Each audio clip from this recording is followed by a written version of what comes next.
Okay,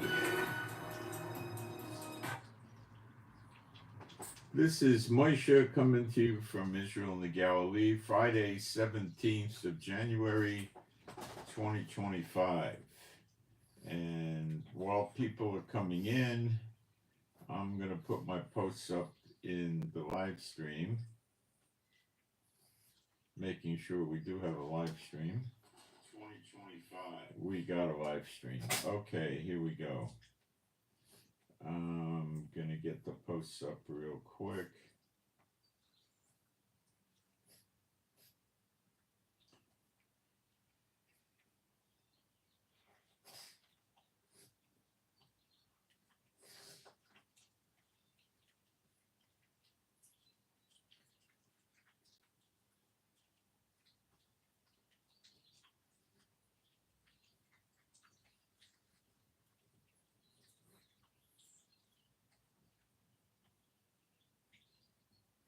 And I'll get my email address up. That's not going to take any time at all.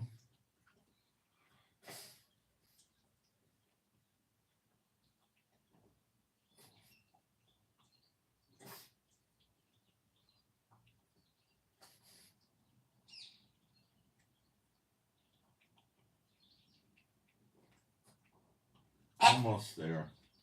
Not now, Chief. I know you don't understand the internet, but I'm doing a live stream. And when you bark, you excite all the dogs in the house listening to the live stream.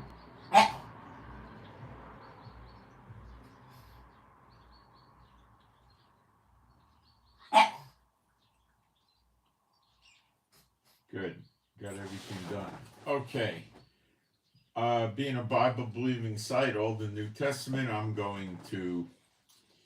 Boy, it's getting warm in here. I'm going to do some praise. There is no God like Jehovah. There is no God like Jehovah. There is no God like Jehovah. There is no God like Jehovah. There is no God like Jehovah. There is no God like Jehovah. There is no God like Jehovah. There is no Messiah like Yeshua. There is no Messiah like Yeshua. There is no Messiah like Yeshua. There is no Messiah like Yeshua. There is no Messiah like Yeshua. There is no Messiah like Yeshua. There is no Messiah like Yeshua. Okay. Before I start, I'd like to ask you for some prayer requests. I got to deal with the government bureaucracy again. It's a very minor thing. It's just more of a problem because I don't travel too well and I got to go someplace and I might be able to do it online, or I'm not sure. So pray I have an easy time doing this. It's not anything a big deal. It's just a question of me having to travel and go down there, which is hard for me these days. So that's about it. You know, if I was in better shape, I would just go. You know, forget about it. I wouldn't even mention it. But pray about that for me, please. Okay. So, as some of you may know from my telegram yesterday, there was a glitch in the ceasefire.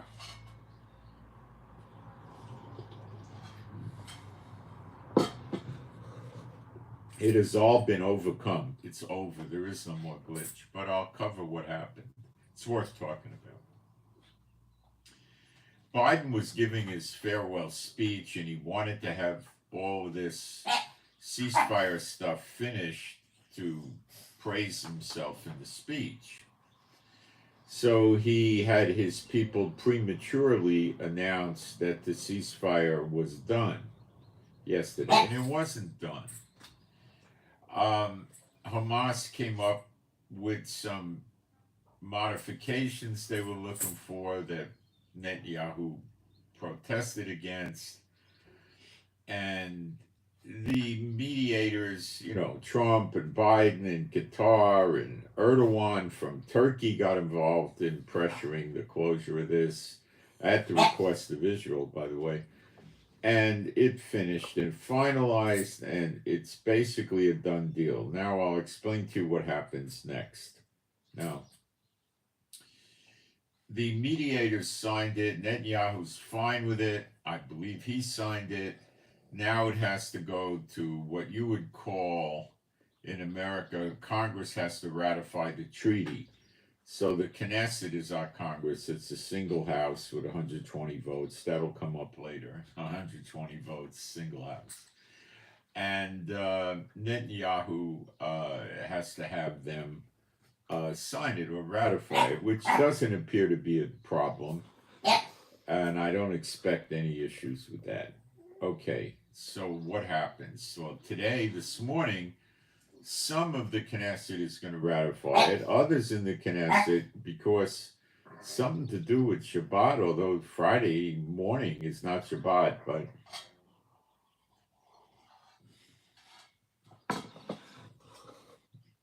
I was told that some of them will not be ratifying it until Sunday, because I guess a lot of them won't work on Friday.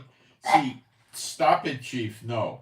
Friday is, and Saturday in Israel is like Saturday and Sunday in America.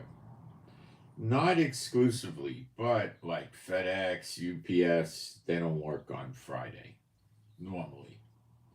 The banks don't open on Friday. The government opens on Friday. The post office works on Friday. So it's confusing.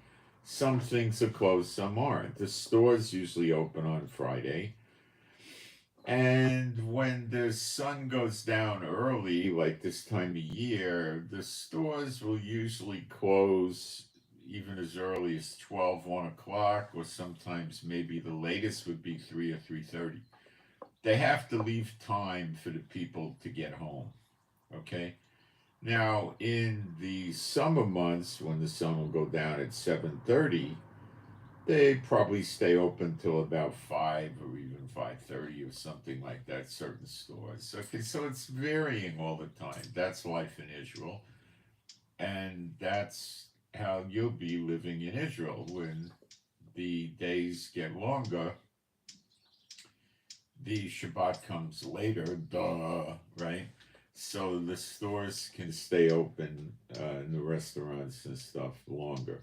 Usually the restaurants, even if it's sundown at 7:30, they're going to break down the kitchen at after lunch, which is 1, 2 o'clock latest, because it takes time to break down the kitchen, clean everything up, put it in the fridge, in the freezer, All right, enough on that. So that means the treaty is not going to be completely ratified.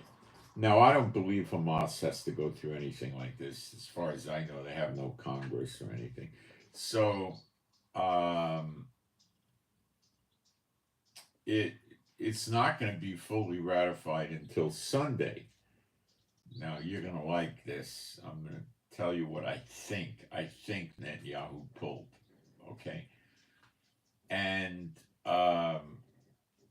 now the hostages won't be released on Sunday. They'll be released on Monday. Now, I think one of the things Netanyahu did here is he dragged this thing out so the hostages would not be released until after Trump was inaugurated Monday noon, which is probably, I'm going to guess, about 7 p.m. Now, typically the hostage releases come late at night, okay?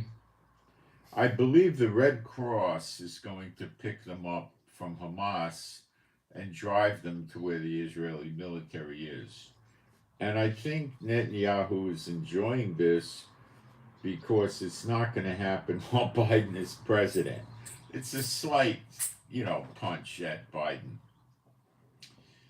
And it wasn't Trump that did the early release that it was signed. I believe it was Biden. Although Trump might have been in on it, but I think Trump really didn't know what was going on. But maybe he did because his envoy was there. But anyway, I think Netanyahu's going to try to push the, Trump will be able to say, I want you to know that I just got word from Netanyahu that the hostages have been released and returned to Israel. That'll be a big kudo for Trump. And Netanyahu can't stand Biden. They don't get along. He couldn't get along with Obama, but him and Trump do get along historically. But this thing that Trump pushed on Netanyahu is showing us Trump has a different agenda than what he wants people to think he has. Okay? That's what I'm looking at. Okay? Now, when the hostages are released, now this is what you need to understand.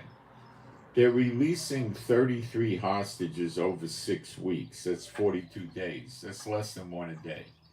However, they're going to release a small handful the first day, including some that hold American citizenship. 3 or 4, I'm not sure, something like that. So this is a way for Hamas to assure themselves they got their 6-week ceasefire by keeping those hostages, coming out in very small batches. They did not tell us which hostages will be released on what day. Chances are the hostages do not know anything about this. Maybe they do, but probably not.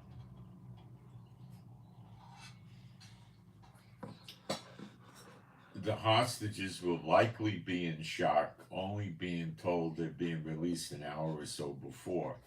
And they may not even know that. They would, well, once the Red Cross shows up, they'll know. They'll be turned over to the IDF. There'll be paramedics or possibly MDs, probably a couple of doctors there. And there'll be ambulances, and they will be greeted and photographed and, hugged by the soldiers. And it'll be a glorious time in Israel. And they will be, I would say, within 5 minutes, they'll be in an ambulance.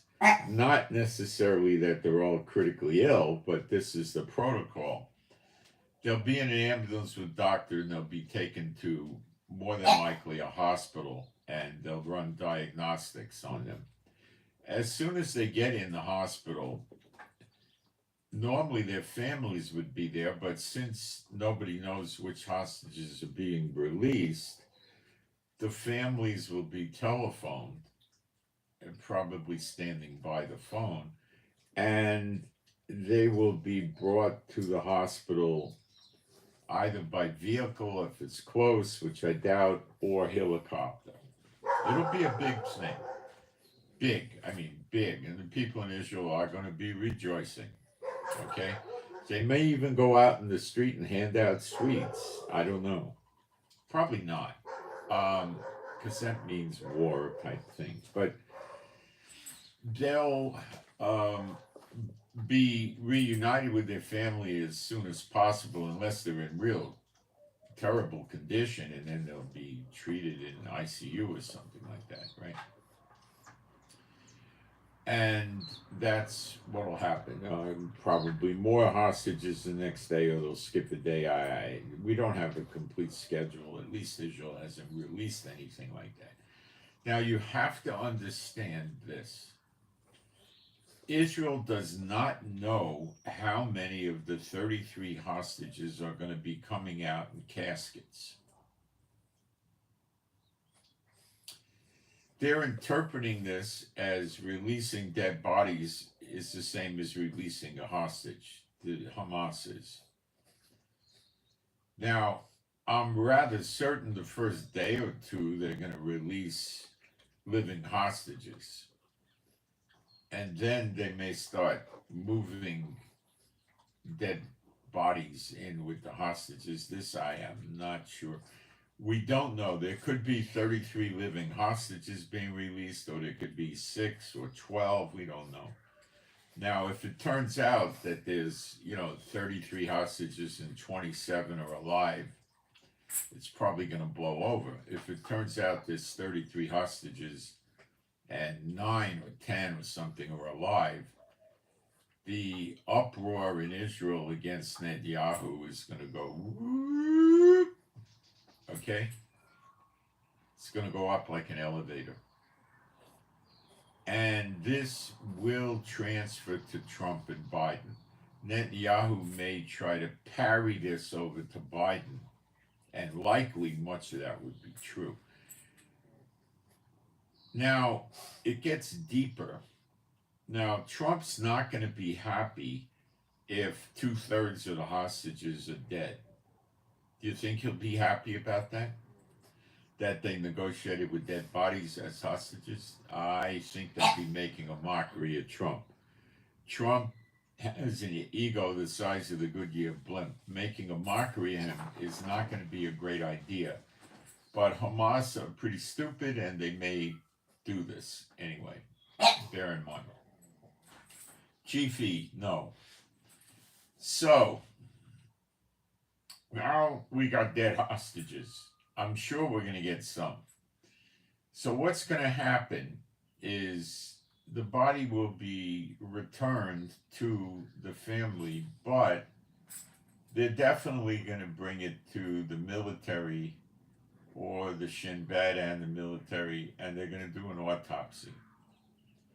And they're going to, now, if they see a bullet hole in the head, I don't know how much of an autopsy they'll do, but they will do one anyway to see if the person died because they didn't get medication and then they shot a man in the head to look good. They'll do the autopsy, and they're going to come up with a time of death. Okay? Now, Hamas knows that we have this scientific capability, as any modern country has. Do they have this? Maybe in their heyday they had doctors that could do this, but not today. Their medical system is a mess. WHO, World Health Organization, said that it would require $10 billion and 5 to 7 years to rebuild just the healthcare system in Gaza. 10 billion take 5 to 7 years. Their hospitals have been used as command centers for Hamas. Okay, Chief, I'll give you some bread. They've been used as command centers for Hamas. He's crying now. He knows I have bread in the room. He smells it. Little stinker. Where did he go? Where are you, Chief? Where is he? Under my chair? Chief, you want some bread? Chief. No, he's emerging. I hurt his feelings. See, he doesn't understand that I'm doing a live stream. He thinks I'm just sitting here talking in the air.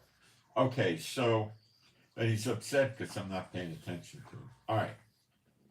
Pray for Chief. Pray for him to be happy, healthy, and whole, and keep the healing coming. Thank you. So,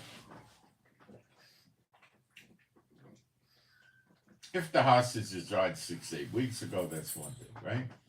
If the hostages died 15 days ago, that's still one thing. If the hostages died in the last 72 or 96 hours, talk about making a mockery of the Donald. This is profound now. So rather than give us living hostages, they killed the hostages. See, Trump is volatile. And this could rock the Donald.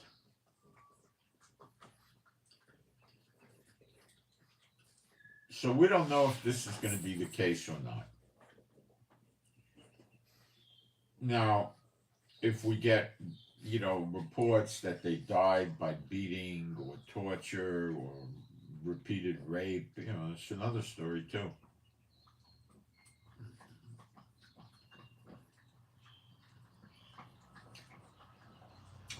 Biden and Trump forced Netanyahu to break his promise to Israel that he would not stop until there was a complete victory.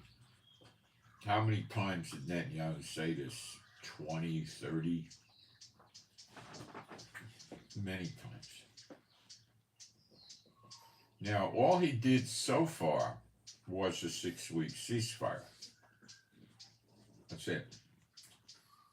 But it's supposed to go into other phases, which is a permanent ceasefire, which is a loss for Israel, basically. Now,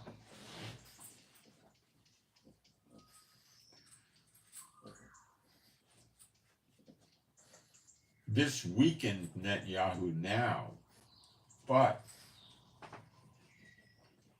when there's all these celebrations every time the hostages are released, and they're on TV and everything else, I expect there's going to be a lot of compensation for his lack, for his drop in popularity, and he knows that.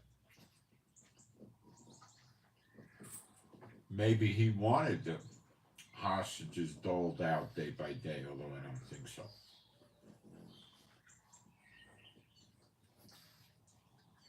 Ben-Gvir, who is ultra right wing, he's a security minister. He's pro-gun. He wants to give all the Israelis guns.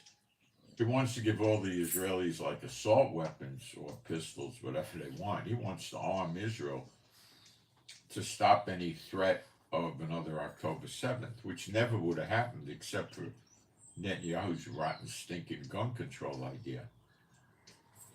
Doing gun control in Israel is like handing out speeding tickets at the Indianapolis 500. It's moronic, but Netanyahu is a complete idiot, believe me. He's nasty, he's underhanded, he's deceitful, and he's a very, very good political strategist, but he's a demented individual, believe me, he's demented. So, now, what goes on? So Ben-Gvir left the coalition. Netanyahu, he said the 6-week ceasefire, I'm out. I'm leaving the coalition. But I'm not going to side with the opposition against Netanyahu either. And if the war resumes after the 6 weeks, I will rejoin the coalition. So he's just leaving the coalition. He's not going to do everything Netanyahu's party, says to do in terms of voting in the Knesset. He has either 7 or 8 seats, it varies, someplace around there.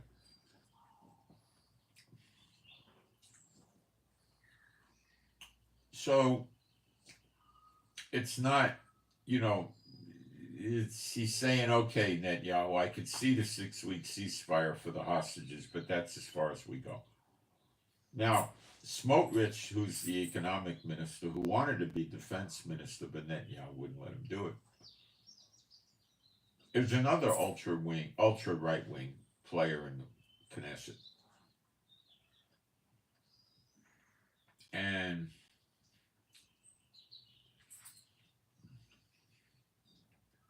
he's saying he's not going to leave the Knesset now, leave the coalition now, but if the war does not resume assumptively after the 6 weeks, he will leave. Now, if Smotrich and Ben-Gvir both leave, it's typically about a combined 15 votes, which is enough to topple Netanyahu. Ben-Gvir by himself, I think, with all the positive PR on the hostage return, Netanyahu can survive that, I believe. Most people do. Especially since Ben-Gvir says he's not turning against him yet. Okay? Now, if they both leave, there's going to be a vote of no confidence, and Netanyahu could likely get the boot, and then comes a new prime minister, whoever the heck that is, we don't know. maybe Netanyahu could win it back.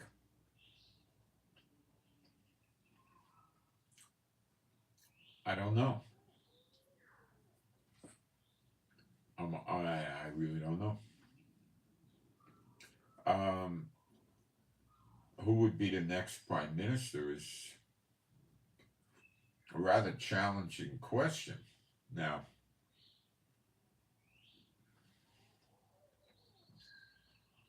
Israel could form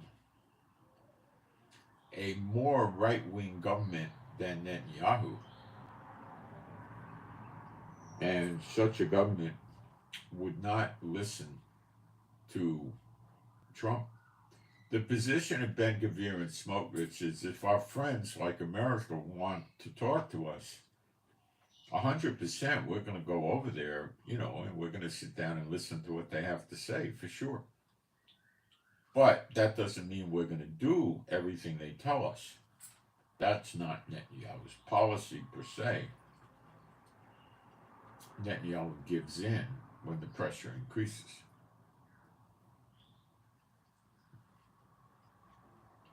Netanyahu is between a rock and a hard plate.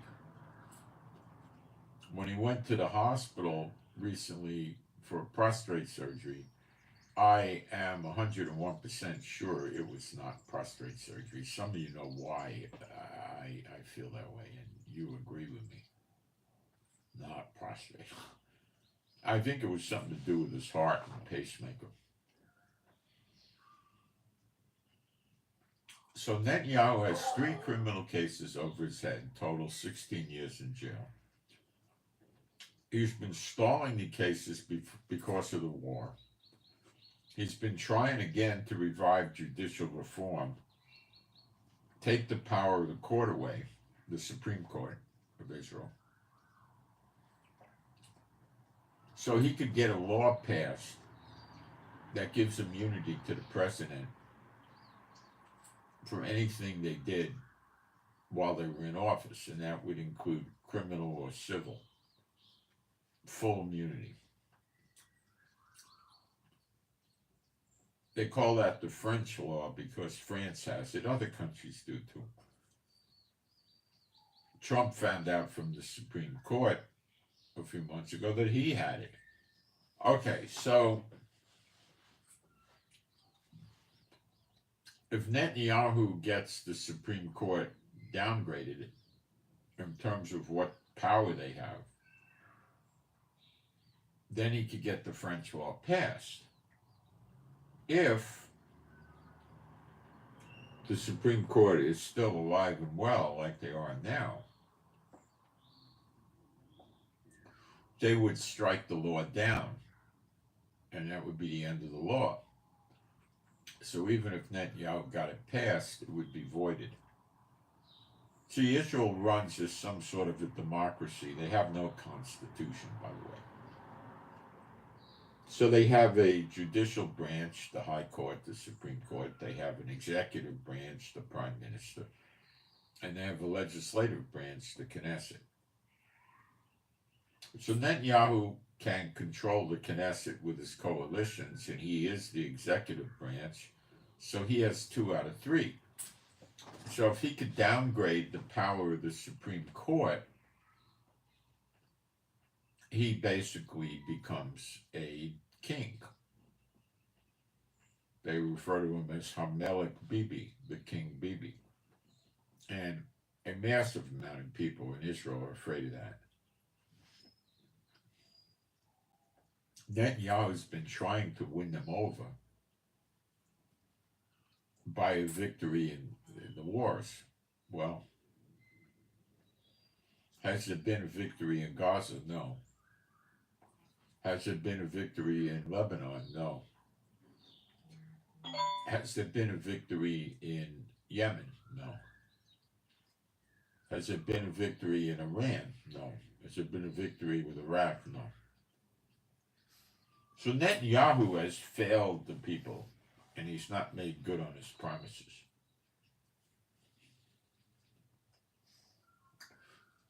Netanyahu is not a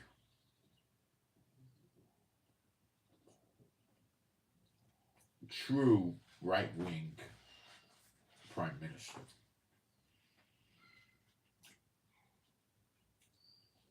He was, most of his 20-some years as prime minister, he was a little bit left of center. Okay? Now he became somewhat right of center, but I wouldn't say he was completely right-wing.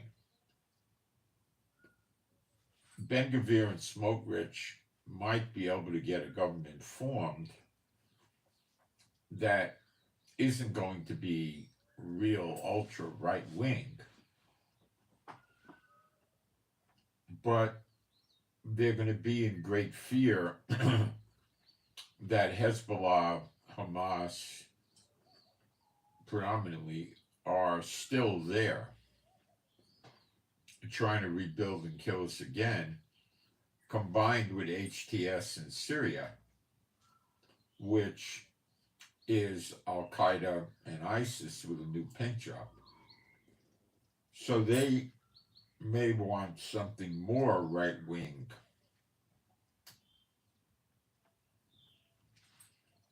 than Netanyahu. Especially when they start seeing cadavers returned as hostages.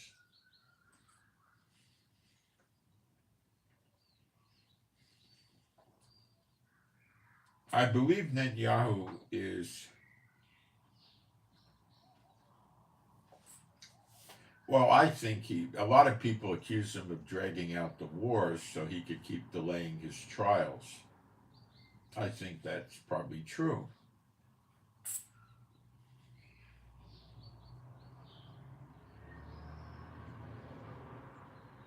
Now he's run out of rope. That's why I think Biden and Trump had to lean on him to do this deal, the ceasefire. So when the court starts pushing Netanyahu's cases to a head, which they will,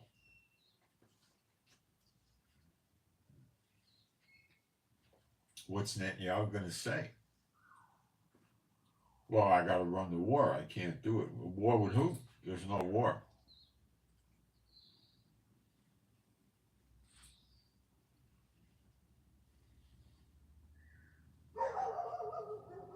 Once this thing finalizes,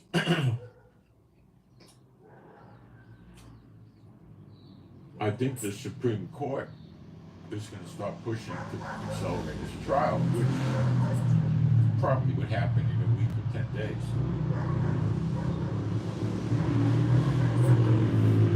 The Supreme Court wants to get rid of Netanyahu. His trial looks like it's going to get at least one of the three cases or two of the three cases with a conviction. He's not going to just walk out of this. If he was, he just would have took it head on.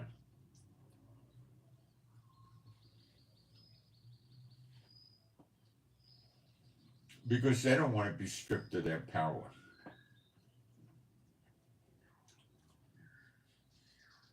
Once Trump strips them of their power, he'll start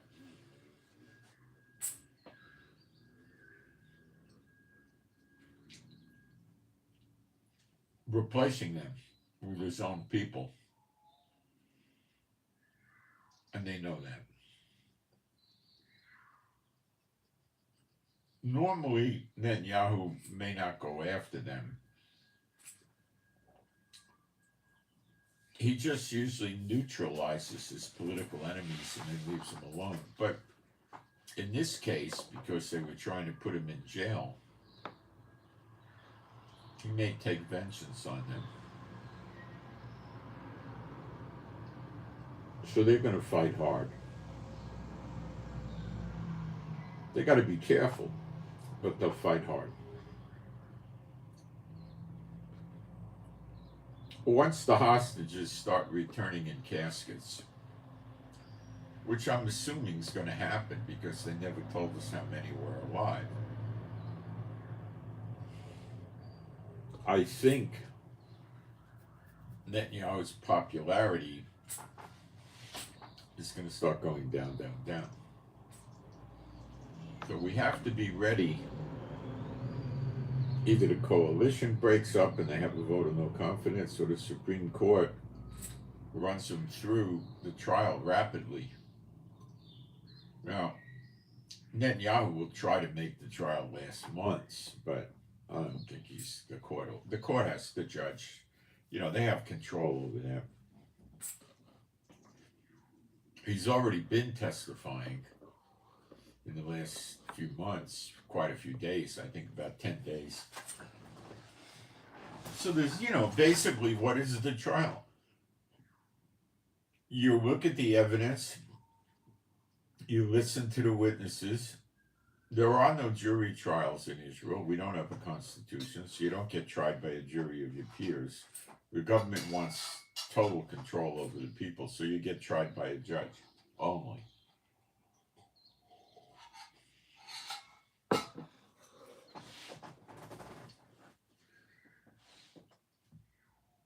The courts are not in favor of this guy, so he could likely get convicted, which means he's not prime minister anymore. And then we have to have another vote. Netanyahu wouldn't even be acting prime minister. See, if they have a vote of no confidence and Netanyahu loses, he's no longer prime minister proper. He becomes prime minister acting custodian. So his powers are limited. He can't initiate new legislation. He can't make changes in the government. There's very little he could do. Very little. He's just there to keep the continuity of government running. And with the wars stopped, people wouldn't be that scared of having that happen. Now, during the wars, they had an emergency way of getting a new prime minister. They cooked something up in a day. In other words, vote of no confidence, okay, new election. They turn around the next day. Okay, who here can form a coalition to the Knesset? And they give them a period of time, maybe a week or 2 or 3. I think it's 3 weeks up to, and they could, if they could form a coalition, some other political party, or Netanyahu again, then they take a vote and that person becomes the prime minister if the party can come up with 61 out of 120 votes. So Netanyahu has 2 possibilities that are very, very, very real of getting thrown out of office. Now, we could get a left-wing person in and they're just going to make things worse. They'll get along with Trump. They'll start singing, let's give peace a chance. And they'll start going into Abrahamic Accords and all kinds of stupidity, okay? So this is another possibility. It's a double possibility here. But we have no idea what we're going to get. Now, a lot of the people in Israel, like probably half of them, are secular, and they don't want the Supreme Court weakened because Netanyahu, to get votes from the Ultra-Orthodox, which also control about 15 votes combined, United Torah Judaism and the Shas Party, and they can influence Netanyahu heavily for 15 votes.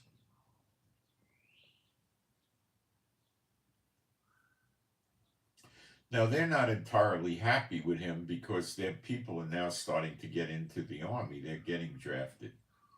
Netanyahu stalled it. Now they're going in. Not huge amounts, but they're going in. And they're putting them in special units, Ultra-Orthodox units. But they're still in the military. They got a uniform, they got a gun, and all that. All right. They have no prohibition against shooting the enemies. They're okay with that. They're not like, no resistance. No, they'll kill the enemies in a heartbeat. They don't care about that.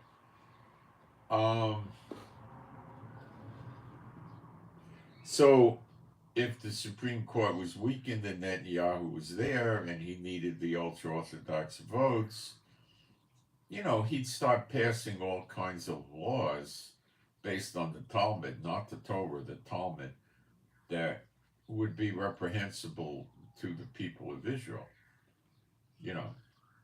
Like, what would some of these things look like? Well, all the buses in Israel shut on Shabbat, all the stores in Israel shut on Shabbat, and the only people that can drive vehicles on Shabbat are emergency government vehicles, fire, ambulance, police, military.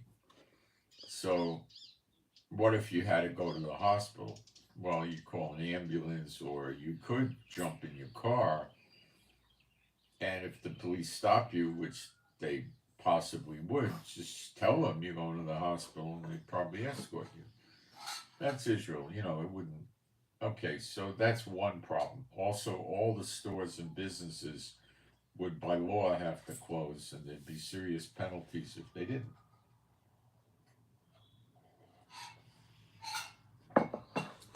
They would say they're going to start teaching the Bible in the schools, and they would probably teach a little Bible and a bunch of Talmud, or half and half or something. See, they call the Talmud Torah. It's not, but they confuse the people that way. So a lot of these people in Israel don't want their kids learning Bible. To them, it would be wasting their time. Then would come modesty requirements. Women can't wear tank tops or wife beater t-shirts, or they've got to have, clothes down to the knees and long sleeves, and, whatever they come up with, something like that. Okay? They might end abortion. Okay? They would probably allow abortion to save the mother's life, or if it was a rape, I'm guessing on the rape, probably. They would end any type of LGBT rights in Israel. Smash, they're gone, doesn't exist anymore. LGBT parades don't exist anymore. Some of the stuff would be good, but some of it would be Talmud, which is against the people. The handwriting the handwriting of ordinances against the people was not Torah, it was a Talmud. Now, they had Talmud back then. The church probably doesn't teach this, but let me tell you why. Yeshua spit on his hands, I think, and rubbed his eyes, or spit on his eyes and rubbed them with clay, rather. I think it was spit and clay and rubbed it on the guy's eyes, and the guy got healed from blindness. Now, why do you think Yeshua did that? Because the Talmud says you will not make clay with spit and rub it on someone's eyes to heal them from blindness. It's right in the Talmud. Rarely taught, but it is taught. That's why Yeshua did it. He was defying the Talmud because it was the writing of man, not of God. Okay, that's the handwriting of ordinances against the people. They built a wall around the Torah, the real Bible. For instance, you shall not, I hate saying this because it just revolts me, you shall not boil a baby animal in the mother's milk. So they take that and they say, if you're a restaurant, you got two kinds of restaurants based on this scripture. You have a dairy restaurant, which is only allowed to have, vegetables and breads, and they also include eggs, and they also include fish. What's their logic here? You got me, I don't get any logic on this, but that's what they do. So then that restaurant gets a kosher seal of approval, a certificate, kashrut they call it, for being a dairy restaurant. Now, some of these guys have a meat restaurant and they put it next door or so in a separate building. It's not the same building. Got it? Okay. And it doesn't have the same kitchen. It doesn't have the same toilets. It could be next door, but completely different. You know, like you can have a restaurant and a guy next door selling shoes. They're completely different. They happen to be next door. You could have the same owner. They don't care about that. And in there, you're going to sell beef, turkey, chicken. You're likely not going to sell fish, although they could, I think, if they wanted to. I never challenged this. Now, you're talking Talmud, not Bible, so who cares, really, you know. But in the meat section, so in the dairy section, or the dairy restaurant, if you order coffee, you cannot have milk or cream in your coffee because it's related. I'm sorry, in the meat restaurant, not the dairy. In the meat restaurant, you cannot have milk or cream in your coffee because of that. Don't boil the baby animal in the mother's milk. I think it was a goat or a lamb they did. It's so disgusting. I have trouble talking about it. So they in the meat restaurant, you could have black coffee or non-dairy creamer. In the dairy restaurant, which serves eggs and fish, you could have milk or cream in your coffee. So these are the crazy things they do. Okay?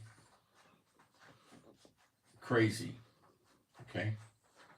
Now, we don't know what other kind of prohibitions these rabbis would lay on the people, but they try to control marriages. And Netanyahu lets them do this. So they go to people that have been living, let's say, their grandmother was a citizen of Israel, and their parents were citizens of Israel living here.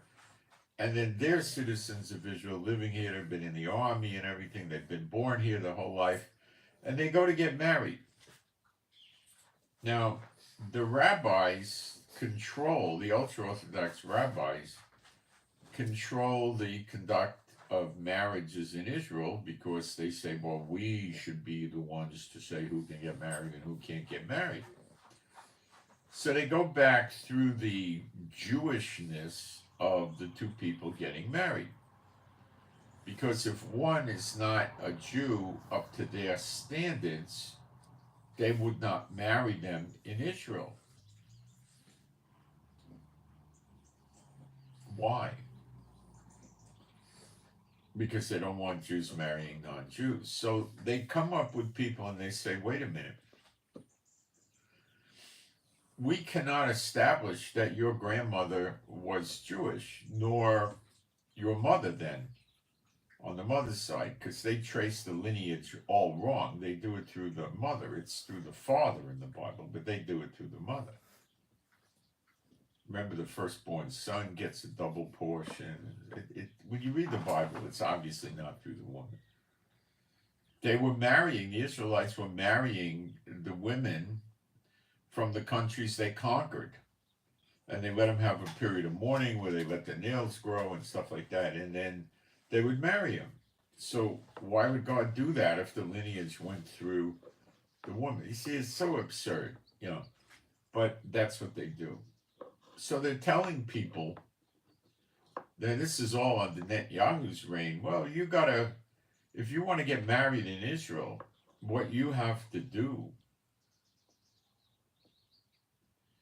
is you have to convert, which usually takes 2 or 3 years to become Jewish.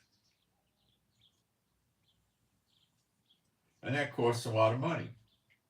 Are you understanding what they do to the people in Israel? The resentment they have for these people and how punitive they are to them? So what does the person do now? Go get converted? No. They can go to Europe or America and get married there and come back and bring the marriage certificates, and the government recognizes the marriage. And then they could hold a big wedding party at a banquet hall, and nobody could say anything about that because it's just a party. But you see how bad they are?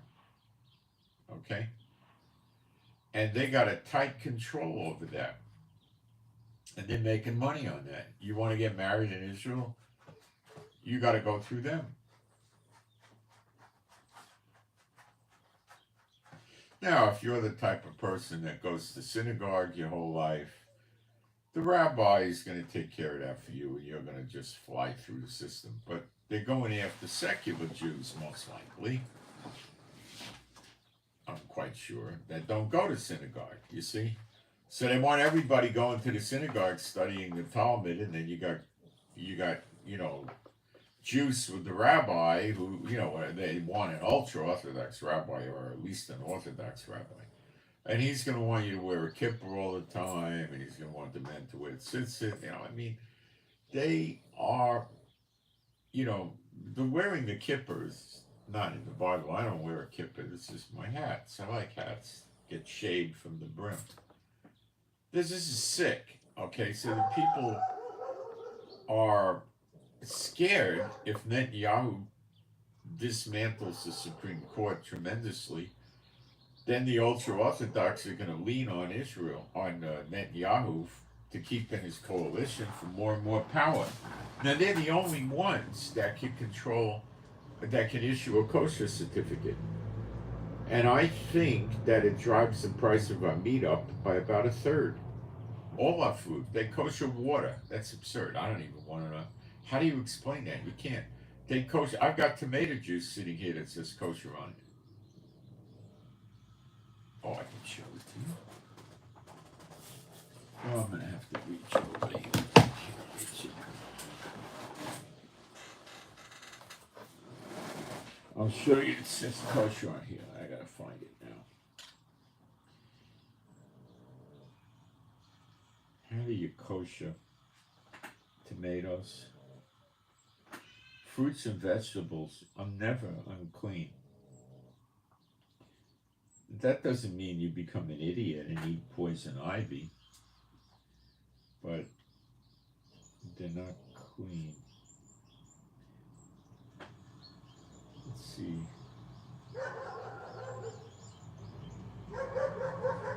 Well, I'd have to go through this. The print's rather small and my eyes aren't so good. But believe me, the water says kosher on it. I had a water bottle here a minute ago, didn't I? Where did it go? Chief sabotaged my water. Let's find another one. Chief just knocks my water down. He doesn't really sabotage it. I don't know where I put it. Hang on. Move the chair back.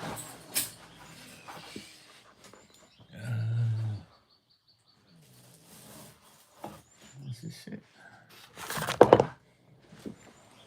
This will be easier to find. I'll show you the kosher water. How do you kosher water? Don't unclean fish swim in the water?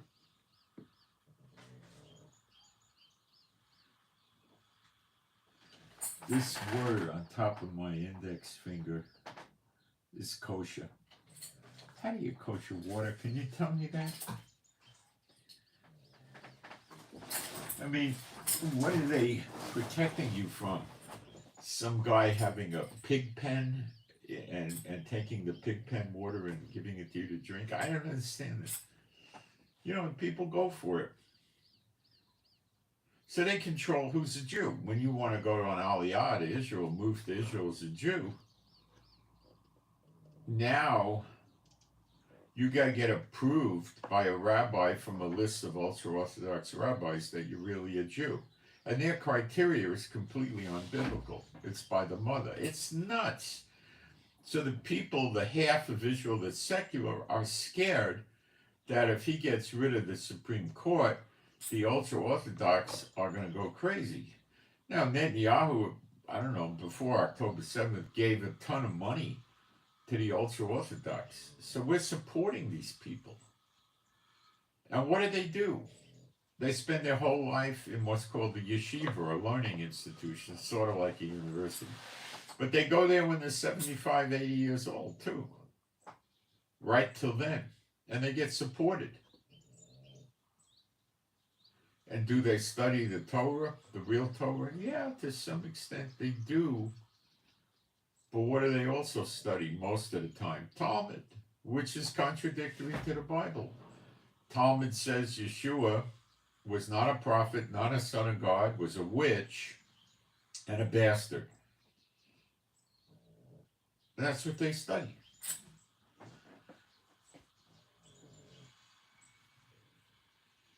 See, Netanyahu is horrible. The worst leader Israel ever had in thousands of years. He is the absolute worst. And he is the end of the punishment on Israel. Now, what punishment am I talking about? I'll show you.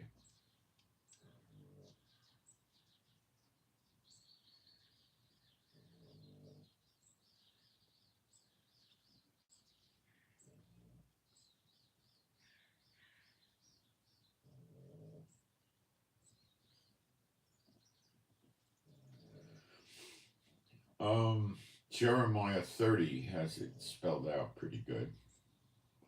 But we'll also pick it up in, well, let's just do Jeremiah 30, verse 11. It's so easy to do.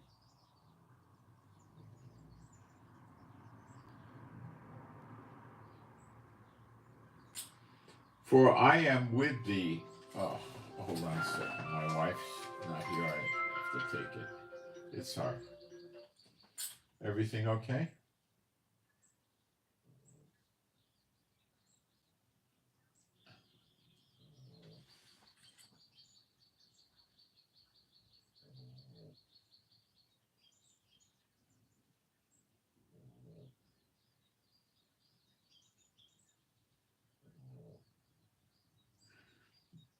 Not really. No, space is tight. I'd rather have a plug-in. Maybe Benny will know where to buy a plug-in like that. Okay. All right. Okay, bye. She was consulting with me on buying a night light. Okay, for my bathroom. All right.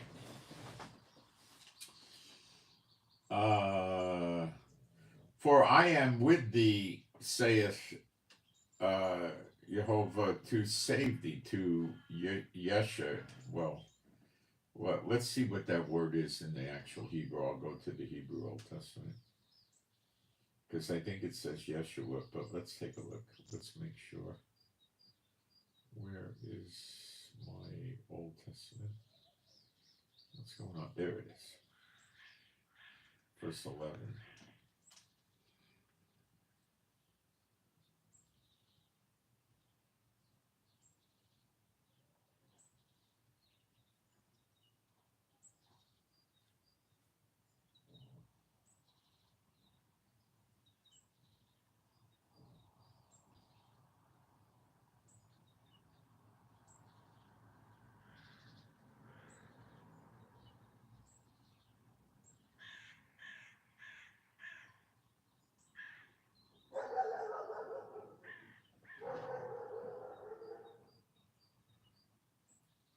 Now let me go back and see what the root is here.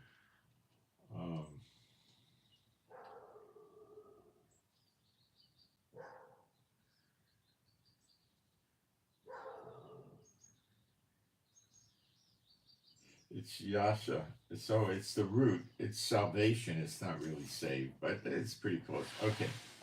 Salvation thee, though I make a full end of all nations, all the heathen nations, whither I have scattered thee, which I think is 125 or so. Yet will I not make a full end of thee, but I will correct thee in measure. Now, what's the word correct mean? Yisar, not Yasha, Yisar. Discipline thee. Okay? discipline thee in measure, and will not leave thee altogether unpunished. Okay, so part of their punishment for following the Talmud in place of the Bible and chasing these guys, pushing that on them, is they get to be dealt with harshly by the Talmudic rabbis. It's not hard to grasp, okay? So they get us to support them. They got our food prices jacked up by about a third. They control who gets married in Israel. They control who gets buried in a Jewish cemetery. They're trying to run the lives of Israel as much as they can. Despots, that's what they are. And Netanyahu supports them. So people are afraid that their rights are going to go out the window without the Supreme Court. What if Netanyahu just cancels the ownership of any civilian weapons, leaving us more vulnerable? He doesn't have any fear of the God of Israel or Jehovah. Not at all. What if he does that? See, so people don't want this. They don't want this. He's the worst we ever had in thousands of years. See, he's worse than King Saul. He is so bad. So anyway, that's what we got here with Netanyahu. So he is facing getting removed out of the prime ministership from different sides now. His attempts at judicial reform could cost him his job too. That could cause a vote of no confidence.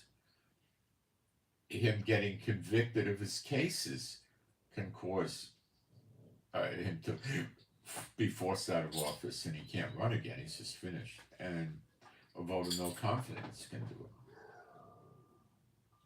it. So he's got 6 weeks, and if he doesn't start the war up again, he's going to have to face a vote of no confidence.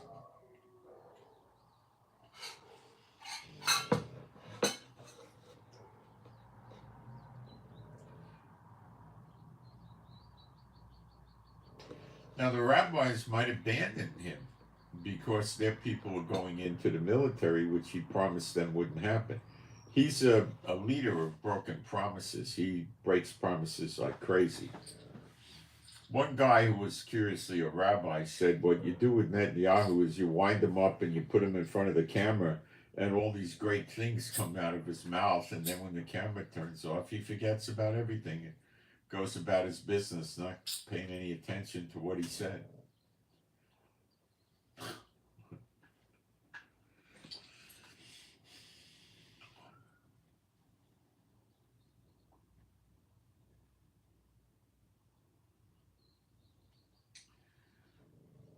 I have no clue as to who would replace him if this happened. I know who ultimately is going to replace him, Elijah and Apostle John. And maybe they replace him a lot sooner than I was thinking. I know when you hit Zechariah 12, they're in charge. Not the democratic government. They're referred to as the judges of Israel. So Netanyahu, listen hard to me, may get the boot by Elijah and Apostle John. They'll just expose these guys. Scripture says, I'll expose your nakedness. Now, a lot of you don't know what that means, but a lot of you do. Now's the time to laugh. The shame on them will be massive. If I tell you what I'm talking about, a lot of you are going to think I'm crazy. If you write me, I'll send you to a Telegram site that'll explain it to you.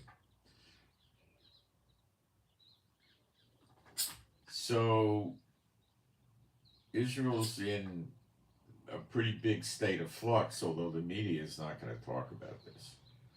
Let me see what's cooking in the chat if we get the garbage to throw out.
Don't forget about Phil. I have no idea what you're talking about.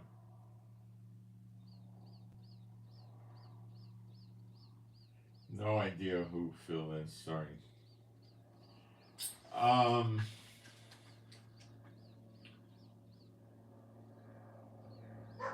So while we do have a ceasefire, and I still maintain that this was necessary for Elijah to appear and start working and for the next temple to come down, and it does come down, and it's not New Jerusalem. I covered this a million times. Read Ezekiel 37, the last 3 verses, and see if you think that's a temple a bunch of rabbis built. That would make not much sense. Because of that, the people realized that Jehovah made Israel holy. That and them arise, shine, the shining, like Moses shined when he came down from Mount Sinai.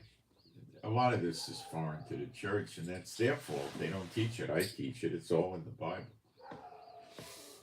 Okay. And because the church doesn't teach it, most of these people think that the church is right. Well, I don't know how. The fires in LA are over 40,000 acres now, and that's larger than Paris in France. And they are getting a break with the winds having subsided, and they're making progress on containment. Now, they're probably going to need until at least Tuesday, Wednesday, Thursday next week. But I can't tell you if the winds will resume or perhaps rains will come or not. I don't know. But now is the days where they're getting ahead on the fires. So they're getting progress on containment now. Okay. The evacuation count is down in the 80,000, somewhat 80-somewhat thousand people. So we got our ceasefire. That means we're, I think, opening the door for Elijah to start working with the Levites in Malachi 3, which is foreign to the church, of course. Now, HTS in Syria is saying they want Israel to pull out of Syria. We're in almost 40 miles into Syria with various little military outposts to protect ourselves, a buffer zone. HTS is Al Qaeda and ISIS with a new paint job. And what do I mean by that? You could take an old 14-year-old car and you bring it in to get it painted. And let's say you got it and it was white and you paint it green, it looks like it's a new, different car, but it's the same car with a new paint job. So it's still Al Qaeda and ISIS. So they want the UN to put security forces in the buffer zone Israel is occupying to get Israel to leave. Well, we know from the UN forces in Lebanon, they did absolutely nothing when Hezbollah was launching hundreds and hundreds and hundreds of rockets and missiles at us a day. Many hundreds a day. They did nothing. So what it makes us think they're going to do anything in Syria?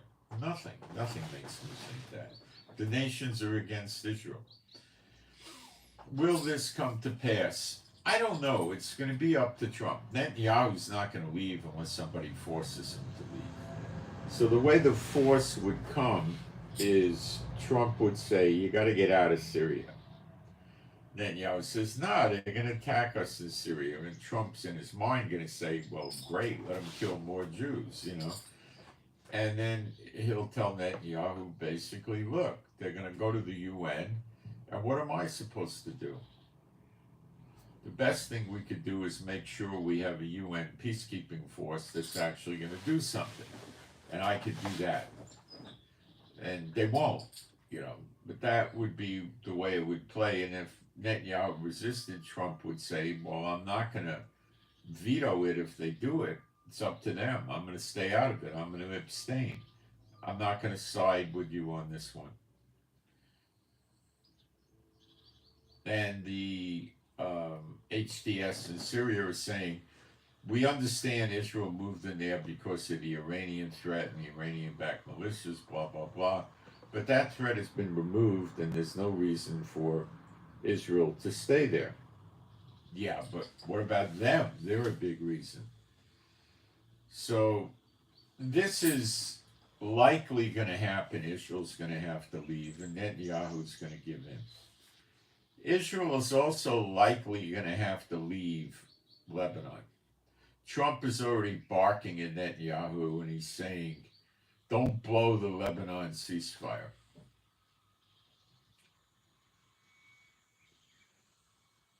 And they're going to scream they want Israel out at the end of the 60 days, which is January 26th.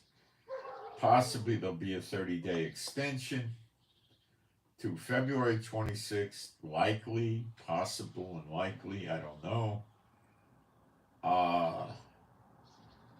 And then they'll get us out. Meanwhile, Israel keeps attacking weapons storage and facilities that they uncover in Lebanon. So it's a weird ceasefire. Israel bombs weapons in Lebanon, you know, almost every day, and it's a ceasefire. So it is a weird one.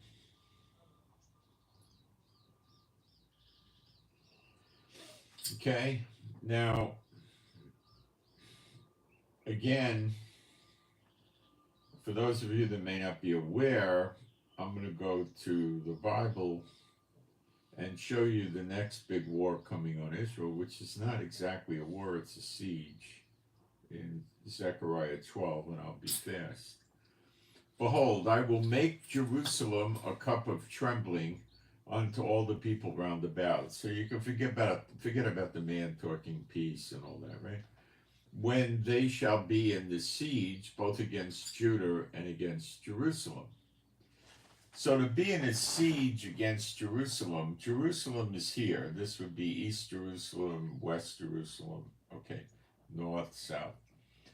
The West Bank wraps around Jerusalem in this way. So it's on the north, the south, and the east. It's on three sides. On the other side, the west, is Israel, and if you go far enough, you hit the Mediterranean, you know, probably, I don't know, 40, 50 miles or something to the sea. So,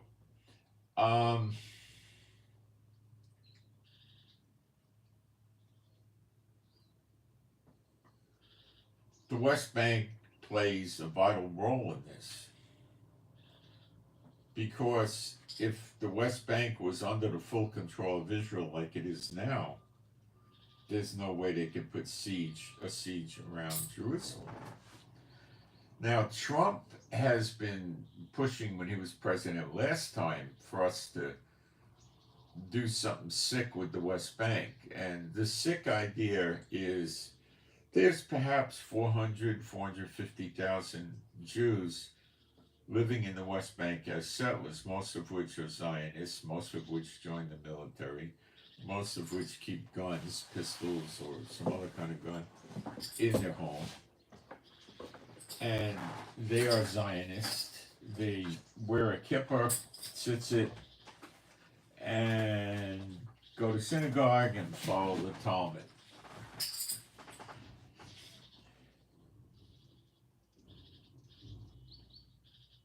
So the plan was to take the communities they live in and annex them to be a permanent part of Israel.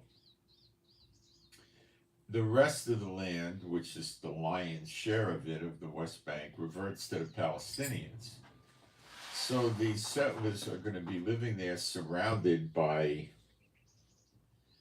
could be 4 million. I'd say it's probably around 3.5, I don't know, someplace between 2.5 and 4.5 million, say 3 million. as a guess. Palestinians, and what do? I mean, they'll have fences, but they're not going to have 25-foot concrete walls. You know, they'll have patrols, they'll have sensors, they'll have cameras, they'll have dogs, but they're still subject to being overrun.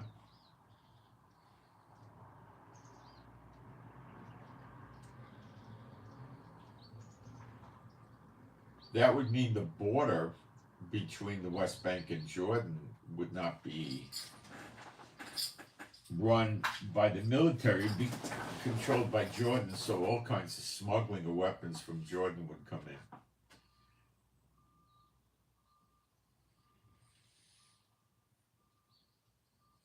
I don't know how the settlers would be able to remain there.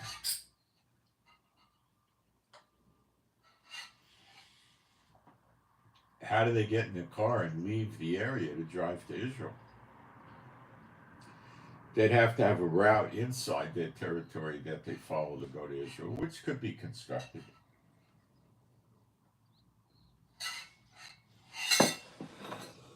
It would be pretty rough on them.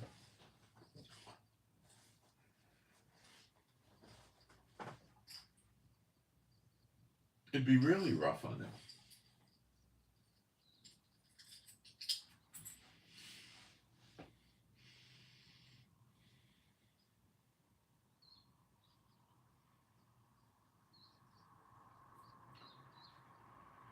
Now, Saudi Arabia, Trump with Saudi Arabia, he's pushing the Abrahamic Accords with Saudi Arabia, which is Israel making treaties with their neighbors, which it was in the Old Testament, in the old days, not to do that. And I think it would be a good practice to not do it today. How can two walk together unless they're agreed? We're not agreed as to who God is with Saudi Arabia, but Trump's big on this. Now, would an Abrahamic Accord with Saudi Arabia help Israel? Well, the average working person in Israel is not going to benefit from this. I don't see how. Okay. Would the Saudis buy stuff from Israel? Yeah.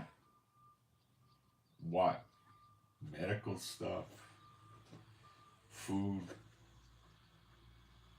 maybe flowers, and lots of weapons from the defense industry, which isn't going to benefit the working guy. They buy fruits and vegetables, you know, stuff like that, I think. It's not going to do much for Israel at all. To me, I could care less if we ever have an Abrahamic Accord with Saudi Arabia. I would prefer we never have any Abrahamic Accords at all. But Trump's not a man of God. Remember, he had an imam, a Muslim preacher. He's having a Muslim preacher bless his inauguration and give a speech for him. Even the churchianity people wouldn't go that far.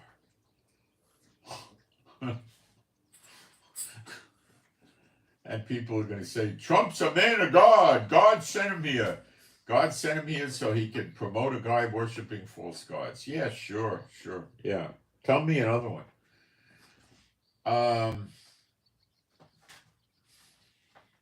People don't know what they got in Trump, but they're going to find out and they're going to cry when they do. Before he even got inaugurated, he's picking on Israel. Last time he was president, as soon as he was inaugurated, he started talking about a two-state solution for Israel.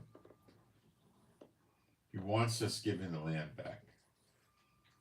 So he's definitely going to try to drive us out of Lebanon, drive us out of Syria, for sure. I don't have any doubt about it. And the West Bank. He's going to tell us, you know, it's going to be land for peace, and he's going to endorse it and promise to help us if something goes wrong. Yeah, like, who's going to trust him? He's a billionaire president. You can't trust people like that. But that's what he'll say.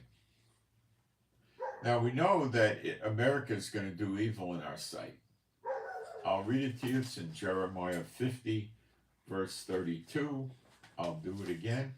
I read it the other day. I'll reiterate. It's talking about the daughter of Babylon, which you should know is America. And the most proud shall stumble and fall, and none shall raise him up. And I will kindle, oh, that's the fire one. Okay, I'll find you the other one. And I will kindle a fire in his cities, and it shall devour all round about him. Now, I believe the LA wildfires was the beginning of this. I really do believe that.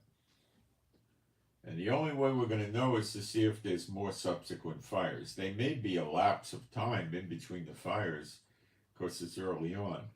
All right, let me find you the scripture, do evil in your sight.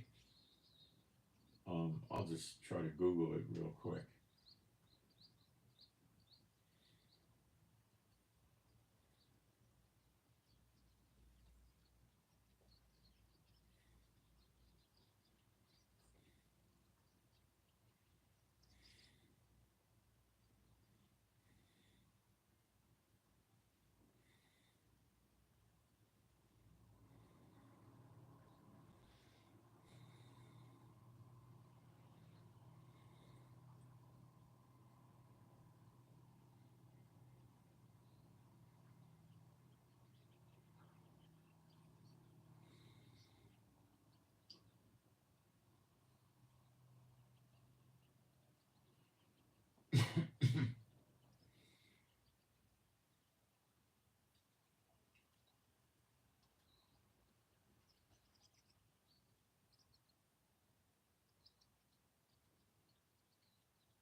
Okay, let me go with this up. Hold on.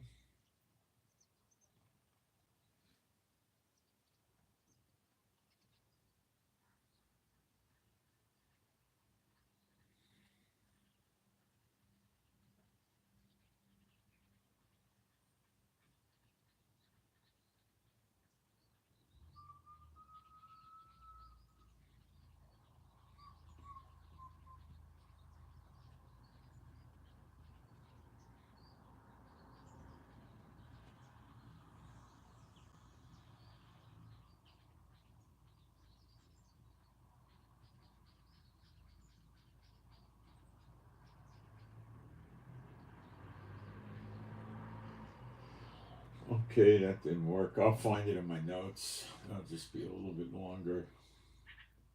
Not a lot.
Still hunting it down. I'll get it.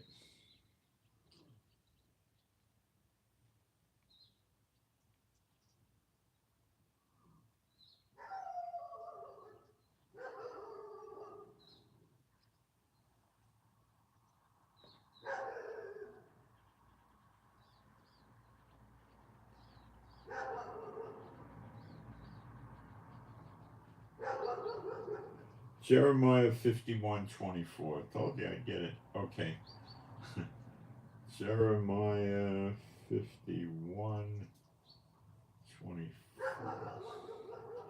And I will render unto Babel and to all the inhabitants of Chaldea all their evil that they have done in Zion, that's Israel, in your sight, saith the word. Let's check the word for in your sight. It's 5869. The word is ayin. It means eye or eyes. And let's see, let's make sure we get all this right. All, let's check the word for that. Call means all. They're evil. Let's check that word. Ra. It's like bad deed or bad things. Strong's calls it evil. Sure, evil is fine. Okay, evil. They have done. Do evil they do or done. In Zion, that the word means dry, parched place. That's the land of Israel now. In your, it says eyes. Okay, so that you see in your sight. It's reasonably decently translated. The Hebrew doesn't go to English very well, so they take liberty. It means your eyes see it. So it's correctly translated. And Biden didn't really, he did do this. He worked with Netanyahu on October 7th and they let it happen. But that wasn't in your sight. In your sight, I think, means that American soldiers are here.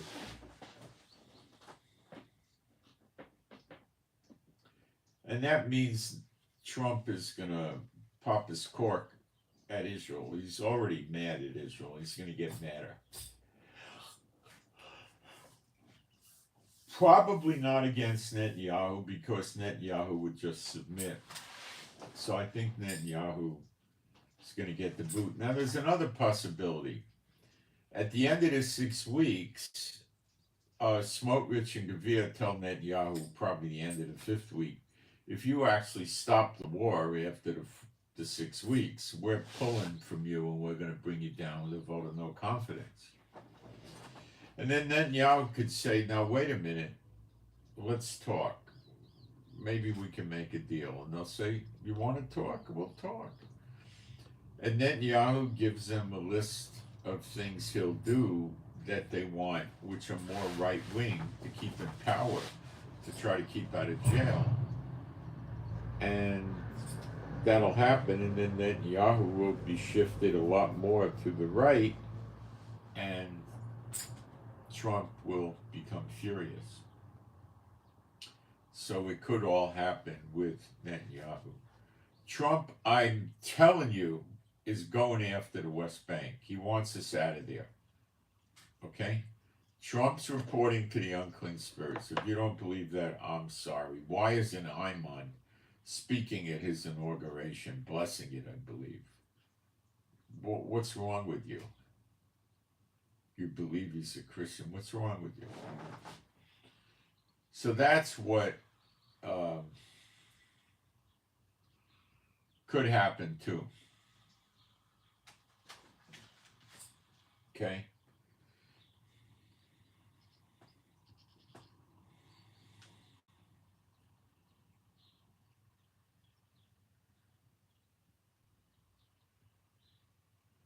That would be what I told you is probably the general plan for what they're going to do to the West Bank, which would be to basically make life miserable for the Jewish people living there. Okay.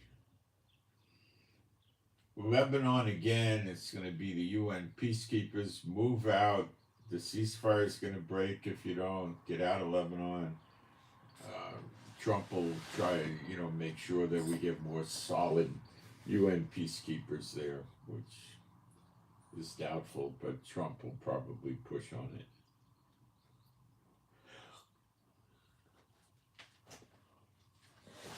Now, remember the Iron Beam. That's Israel's laser weapon to take down missiles that has been tested as a prototype to be effective, and we're supposed to starting to receive them in this year, 2025, and position them around Israel. Now, Netanyahu is obviously taking this into account. Now, I don't know if we're going to start receiving these defensive weapons this month, or February, or April, or July, or October. I don't know, but it better happen soon.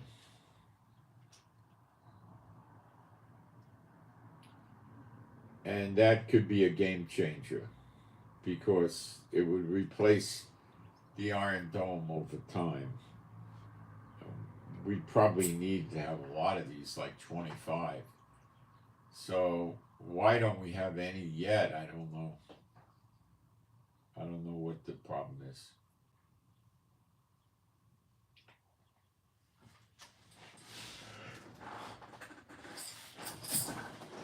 Once Israel built up a good inventory of them, they could sell them for hundreds of millions of dollars. People like Saudi, UAE, America, even Azerbaijan,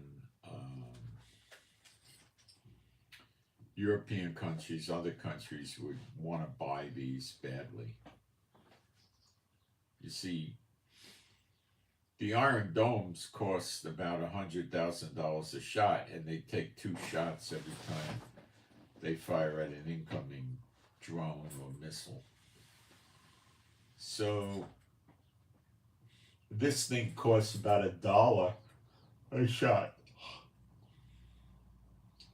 Probably in a minute, this thing could shoot down 4 to 6 missiles. So it's very, very effective. It could be mounted on ships. Okay.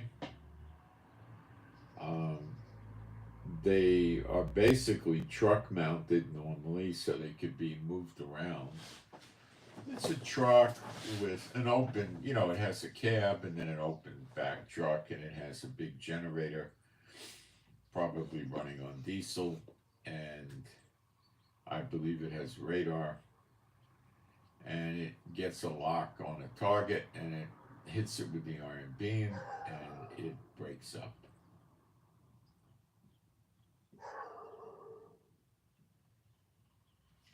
But the people are not going to be saying, oh, the ceasefire is good because we're going to have the iron beam now. No, they're not happy about it. It would be a game changer.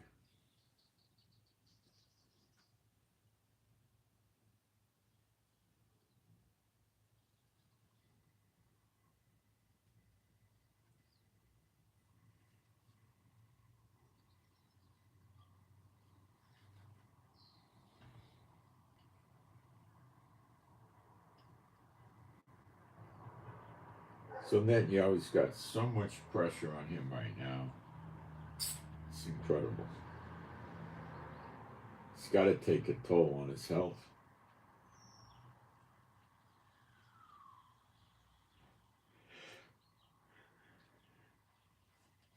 What about Trump and Iran? Well, he's not talking. I saw a news reporter queried him about it, and he told the news reporter, this is a military problem, military exercise, and I'm not going to talk about that.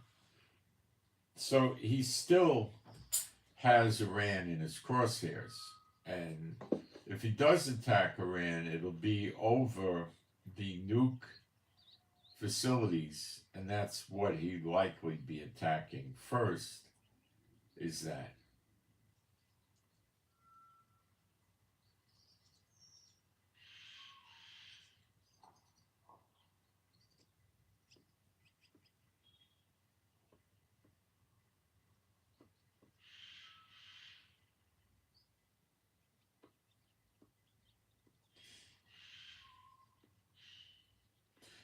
So what he's going to do with Iran, we don't know. If he attacks Iran, could that cause Iraq, Yemen to attack American bases or attack Saudi Arabia or something? It could. could also cause him to attack Israel to get even with America.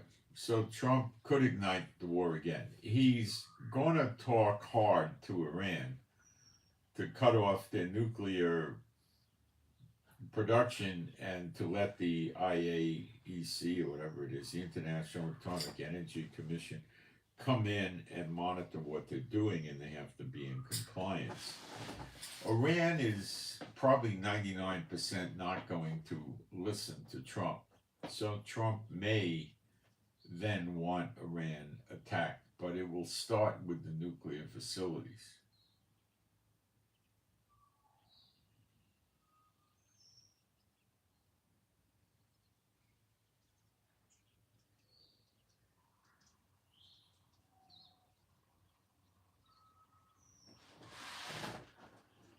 Will Israel do it? Maybe, but I doubt it.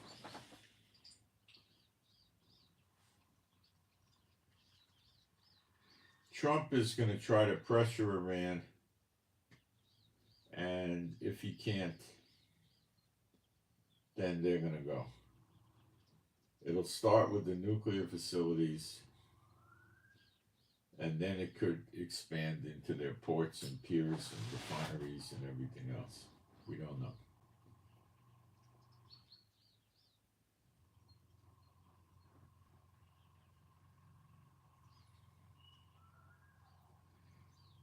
Trump will try to end the war in Ukraine. Russia will like it because they could rebuild. NATO could get increased, jacked up, more weapons. Ukraine won't like it, but that's it. That's what I think Trump will do.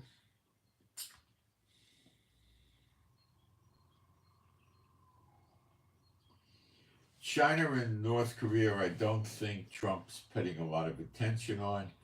If he contains Iran and Russia, they're not in a position to do much of anything.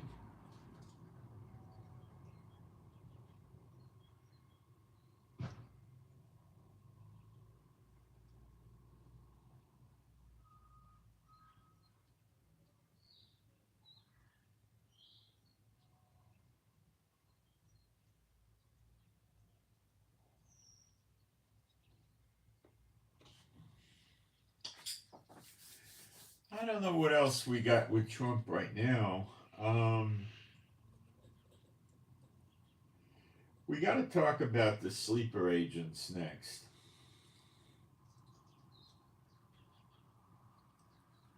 China and North Korea are probably nervous about losing their sleeper agents. So is Russia. As a lousy analogy, like Hamas had the hostages, Russia, Iran, North Korea, China, and a lot of Muslim groups like Hamas, Hezbollah, ISIS, Al Qaeda, and they're in America. It's been stated numerous times by many different people. And there's tens of millions of illegals in there. 60 to 70% are military-age single males. Trump expects next week to begin dismantling them and running them out of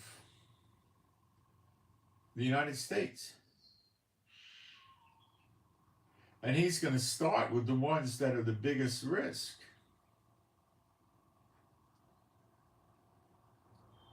So this so-called, axis of evil, though they're all evil, which is North Korea, China, Iran, and Russia, and the Muslim terrorist groups, are about to lose their asset. If they do nothing in probably within 6 months, Trump will get rid of a lot of the high-risk ones, and Trump may start getting search warrants to go onto the Chinese property that is built next to the military bases, and I don't even think he needs a search warrant. I think he can go based on national security risk. I don't even think he needs a warrant. I'll be right back.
So, the big question is, do these foreign entities behind the sleeper agents, and, I saw Trump on TV, sitting there talking about how they come out of insane asylums and prisons and they're murderers. And I think he's probably right to some extent. But what he didn't say is he didn't emphasize single people coming over here of military age that look fit. So he's keeping that from the public. But we've seen the videos, we know it's true.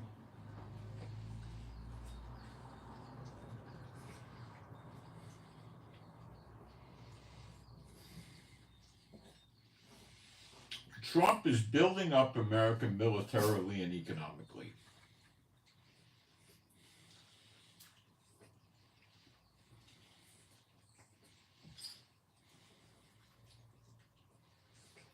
Okay? Greenland looks like they're going over to America.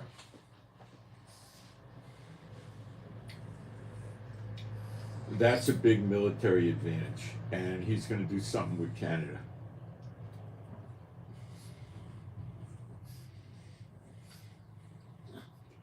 Trump's not going to leave Canada alone unless he gets all kinds of radar, air bases, Navy bases all around Canada. And the Panama Canal, their goose is cooked. One way or another, Trump's going to be controlling the Panama Canal. And that's the reality of that. There's nothing they can do.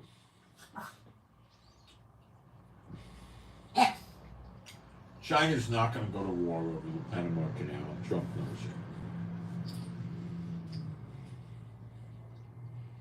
it. China, Russia, or even Iran have military things going on in Nicaragua, which is basically sort of like a communist-run guy. And they're close to Panama, but I don't think they're going to do much.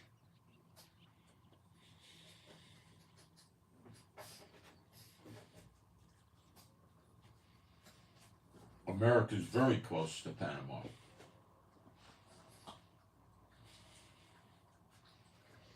And at the same time, he's going to go after these illegals. He could do it Monday with executive orders.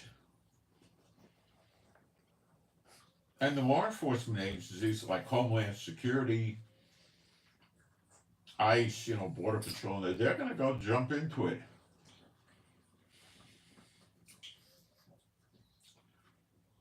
It's not going to take long. I heard Trump talking about the border.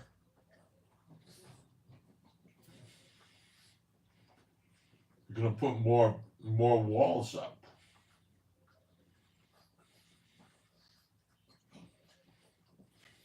Remember the scriptures, Jeremiah 50:51. The broad walls of Babylon will come down. They'll be burned with fire as well. Well, the word broad could also mean long. The only walls America has are between America and Mexico. Trump still has an axe to grind with Mexico.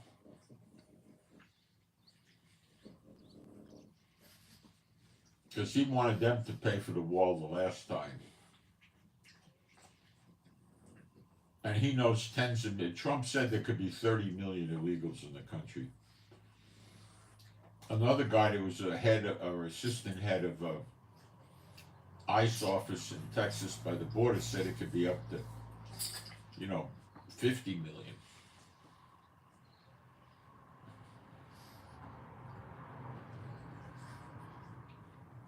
And they came through Mexico heavily. So Trump's got an axe to grind with them. Trump's got a lot of axes to grind.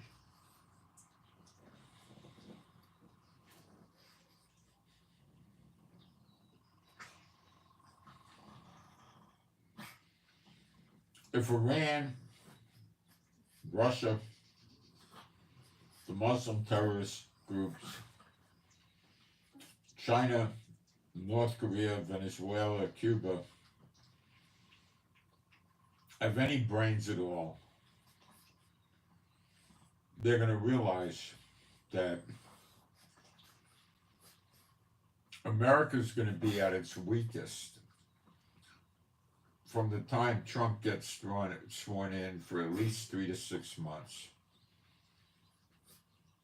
After 3 months, it's not going to be that weak.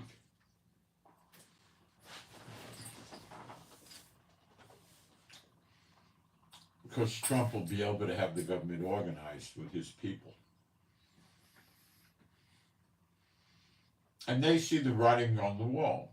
100% penalty in the form of a tariff against countries that use BRICS to trade not on the US dollar.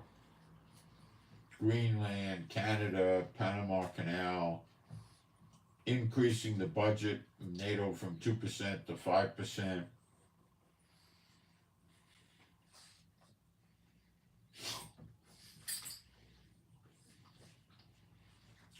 If they give Trump enough time,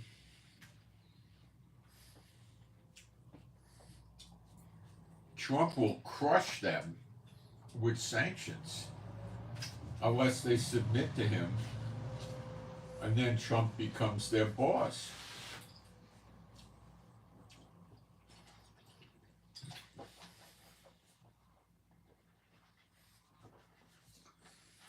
Trump intends to open up all kinds of fuel, gasoline, and that's going to help the economy. It's going to bring the cost of fuel down, which is going to start to bring consumer goods down. It will.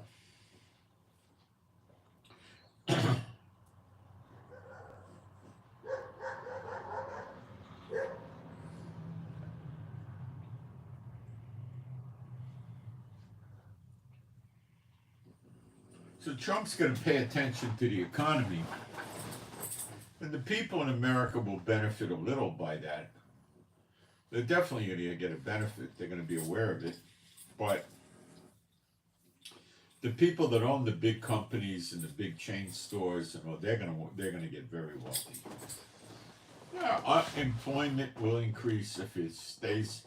I don't know how many months America has left, or how many weeks even. I don't know. I don't think many. So the people will probably never feel the economy.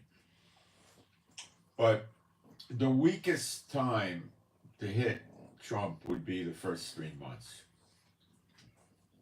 Now the geofencing, Biden stopped the geofencing so people could fly drones over military bases, airports, anywhere.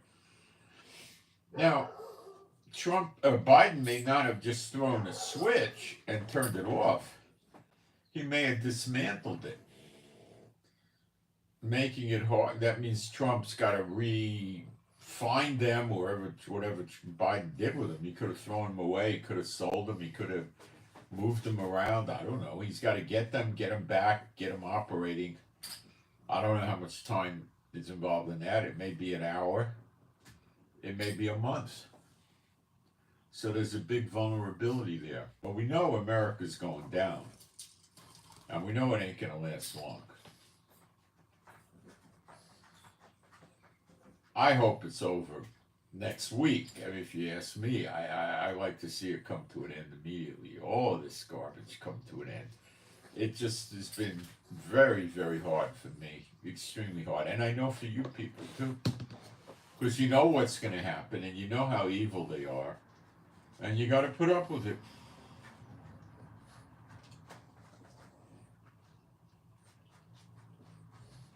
Well, so I don't know when the sleeper agents will be unleashed, because China, North Korea, Russia, and Iran are very scared about that. They're cowardly.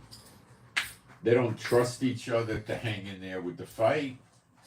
They're afraid the other one may pull out and leave them floundering. And they're afraid of the retort or the whiplash or the backlash from the Americans if they do it. So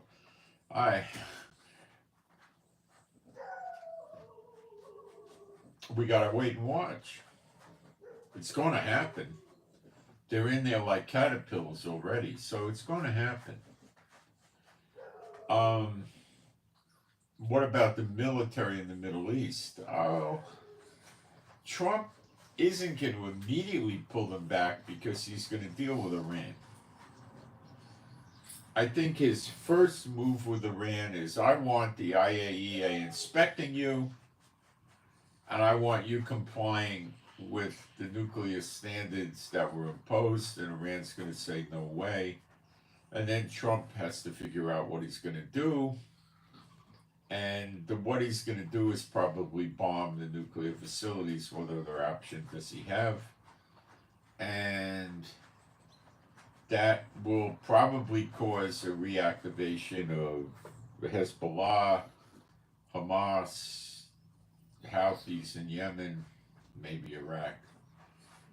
And they can do a number of different things: attack American bases, attack American allies like Saudi Arabia, UAE, Israel,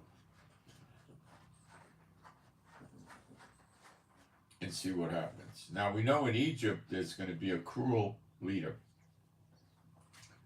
Okay? And Sisi is not the cruel leader. The Muslim media talks constantly now about a coup in Egypt. They want such a coup. And the Muslim Brotherhood is very powerful in Egypt, and they were likely the reason behind the many years of smuggling weapons and concrete for tunnels and all kinds of equipment to build missiles and tunnels into Gaza through Egypt, and Sisi just let it happen. So he's a worthless piece of junk to Israel. So they're all expecting a coup. And I am too. And the Muslim Brotherhood will take over. They're the likely contender. And they'll inherit the Egyptian army, which has a lot of tanks, mobile artillery, armored personnel carriers, helicopters, aircraft, boats, navy, missiles, rockets. They'll get all that. And Hamas, once the Philadelphia corridor is clear, Hamas soldiers won't be needed that many in Gaza, because when they're not fighting anybody, they'll send probably 10 or 20,000 to go help the Muslim Brotherhood. And then the Muslim Brotherhood would fill Gaza up with all kinds of weapons, which would be a game changer for Israel. That would be their plan. I don't think they would ever really get to hurt Israel. It would take quite a bit of time for that to happen. At a time I don't think prophecy allows for. So that's going to happen. And soon, too.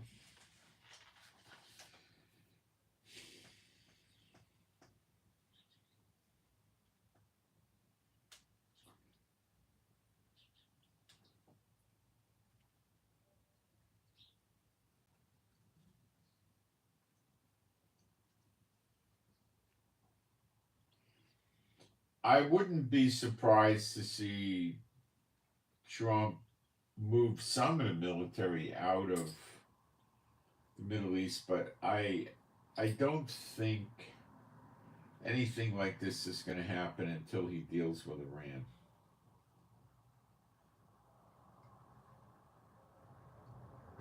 That's an important part of his agenda that he doesn't want to talk about. He may just bomb the nuclear facilities.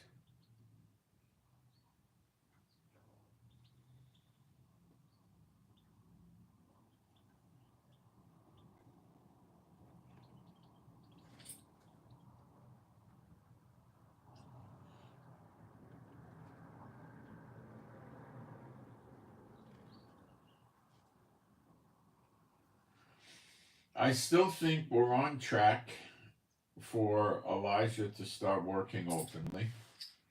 I don't see any reason to turn me away from that. And I think it could happen anytime now. Well, the ceasefire doesn't start until, what is it? Sunday at noon, I think. But it might not start until Monday at noon. It may get postponed by a day, which is not a big event. Um,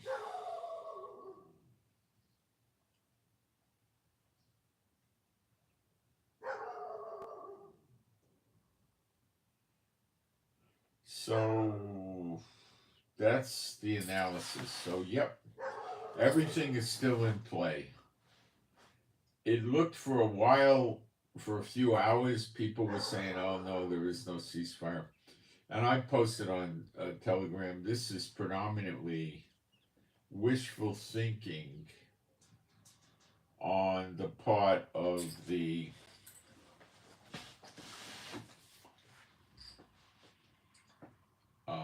people that are just disgusted with the ceasefire.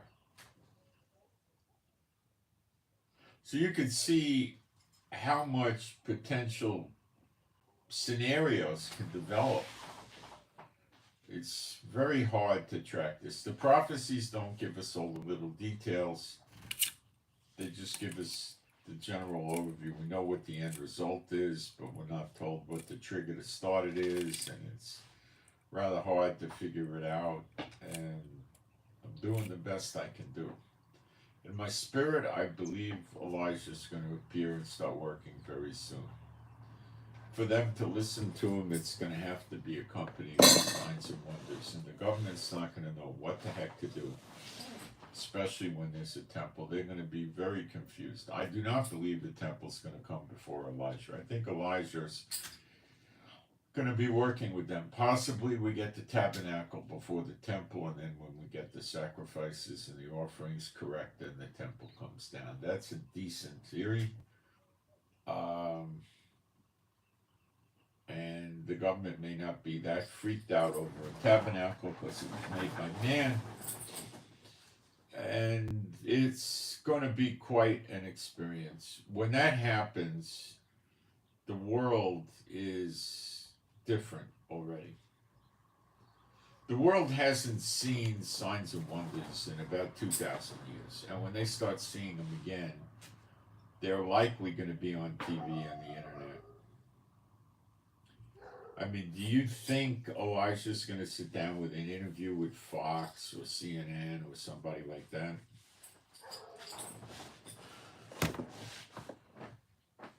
The only way I think that would happen is they're going to tell them that you will transmit it live, you will not delay it by 5 seconds, and you will not edit it or anything like that. If you do, I'll never talk to you again. And then they may take questions, they may not take questions. They'll just talk and explain to the people what's going on. They probably will take questions. Now, is it also the case that these networks are going to be selling advertising? Well, the way to stop that is to say you'll have no advertising on this. Okay. Like when the president uses some, he has a message for the public, they don't put ads on it. It'll be like that. But they can still make money because then after it's over, they can conglomerate a bunch of people in a room on the TV and talk about what was said and talk about scriptures and this and that. Now, it's worthy of note that for the most part, the big mouthpieces on social media for the church world, from TBN and all these other big networks, have not been commenting on this peace deal. There's nothing they could say that's going to help their position. You see, Biden would be like, you could call him "Oh Biden," and he would make America like a Sharia law country, and they would get their heads cut off and basically have to leave the country or become Muslims. And they wouldn't like that. So they like Trump because Trump's going to keep Christianity and Hinduism and Islam and Buddhism and everything afloat in America. Satan Church, all that's going to do good. And they like that. So now they're all pro-Israel because Israel plays ball with the church bad apples, the false preachers and teachers, and lets them come to Israel and run tours and, do speaking engagements. And, some of them even have ministry offices here. And that's, they're not going to have that with Elijah. You think Elijah's going to let him come over here and talk about their false doctrines? Are you serious? They got a real problem with Elijah. Elijah doesn't have a real problem with them. They got a real problem with Elijah. And you're going to start seeing the churches fall apart more and more. This thing about their mouthpieces, their false teachers, false prophets, false pastors, not really talking about what happened in the ceasefire with Trump is a sign of they don't know what to do. And it's only going to be increasing. I think I'm the only one that's saying, well, this is the start of the fires in the LA wildfires. They won't talk about that, but it's right in the scriptures. They won't talk about it. So it's very interesting. And there's going to be more and more things they're not going to be able to talk about because they don't know what the heck to say. And that's going to cause them to have less and less influence. And as soon as things get bad in America with the fires, with the sleeper agents, with the Washington, D.C. getting burned up, and Revelation 17, which the last verse says, the whore is that great city, which is District of Columbia. Columbia is the whore that Columbia Motion Pictures portrays, and that gets the cat out of the bag openly. And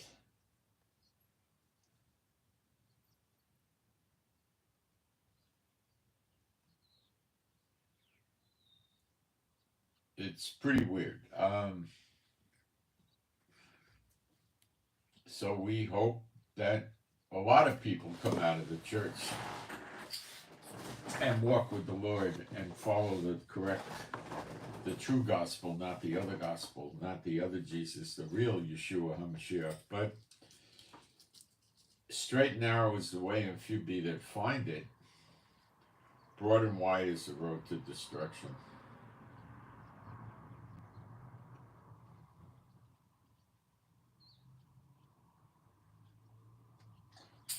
So I think some will find the right path and many won't.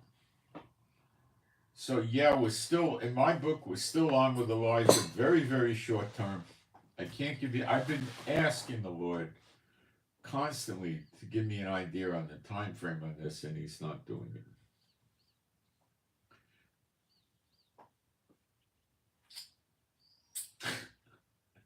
But in my spirit, I feel it's rather soon, but I can't give you anything better than that. I guess he doesn't want the world to know when it's going to happen. But I'm very, very sure this is the stage being set. I don't imagine him training the Levites out there in Jerusalem with a tabernacle or at least an altar or the temple or whatever while missiles, drones, and stuff are raining down, and I don't see it.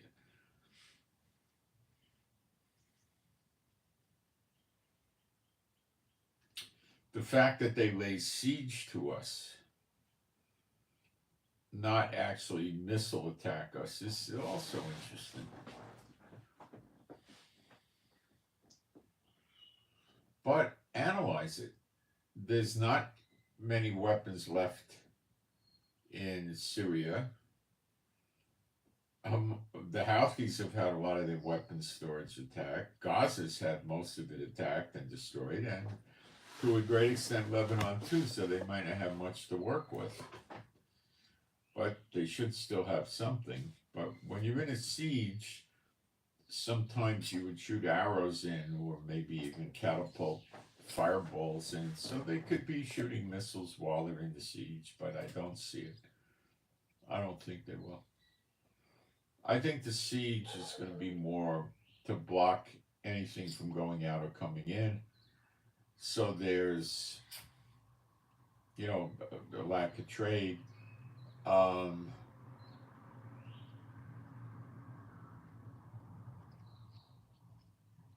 And of course, while they're in the siege, they're going to get burned up.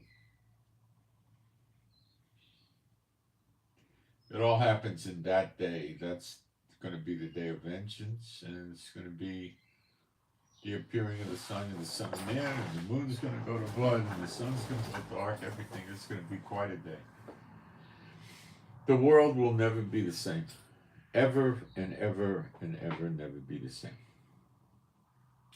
The power of God will be revealed. Yeshua will be revealed. There'll be a temple. Israel will be rising to the head of the nations extremely quickly. And there you have it. I was listening to some rabbi talk. I believe he's in Israel. And this character's making a case for upcoming Gog and Magog. Now, these rabbis have been studying the scriptures for centuries, and you think they don't know about Zechariah 12 and Malachi 3 and 4? Are you serious? Of course they know. They're concealing. They're concealing. They don't want to talk about it. Because Satan don't want them talking about it. Just like the churches won't talk about it.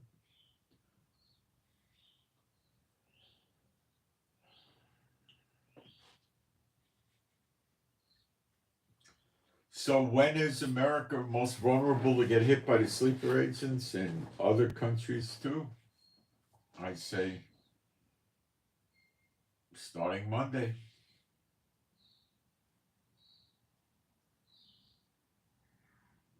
That's it.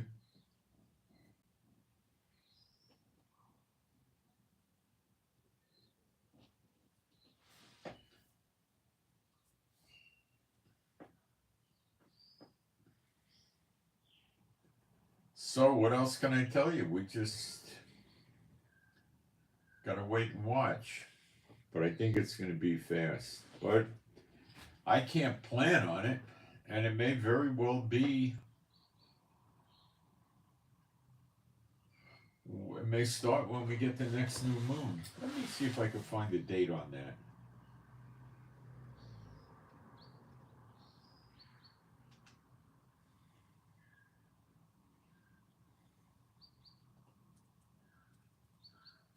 Whoops, I got the wrong place here.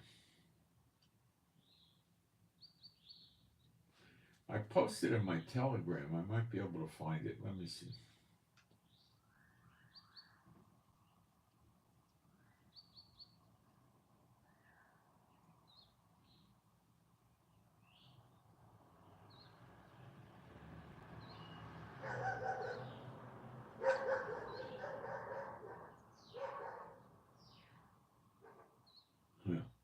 I found it for December in 2021.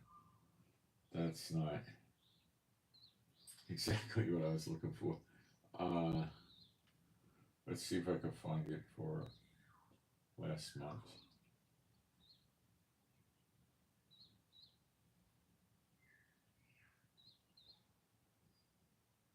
No. Let me try a different search.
Okay, I think I could find this someplace else.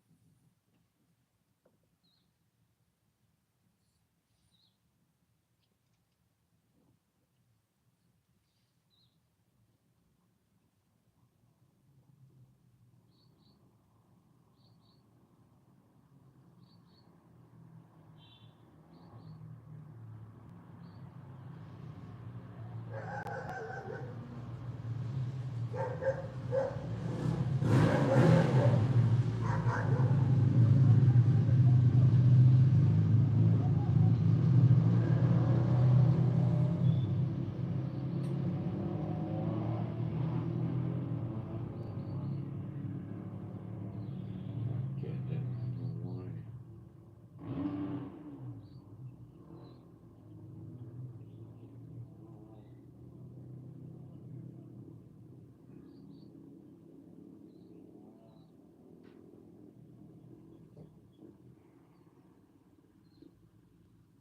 I got it. I think I got it. Hold on.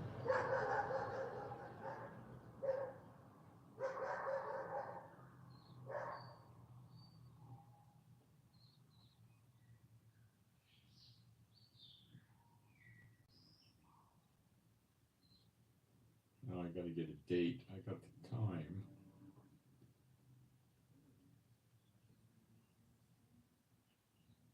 Okay, I got to find out what date this was.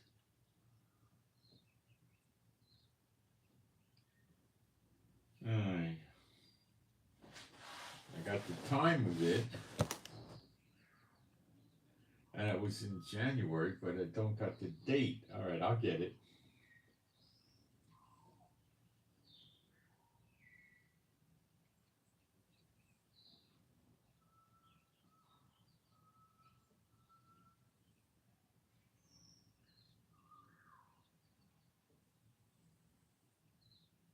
Let me try this.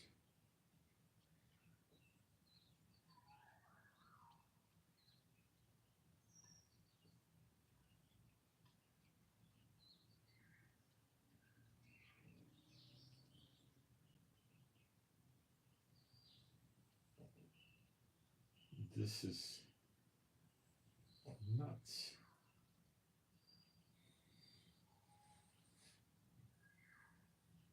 No date, just the time. I don't understand this. Okay, I'll find it.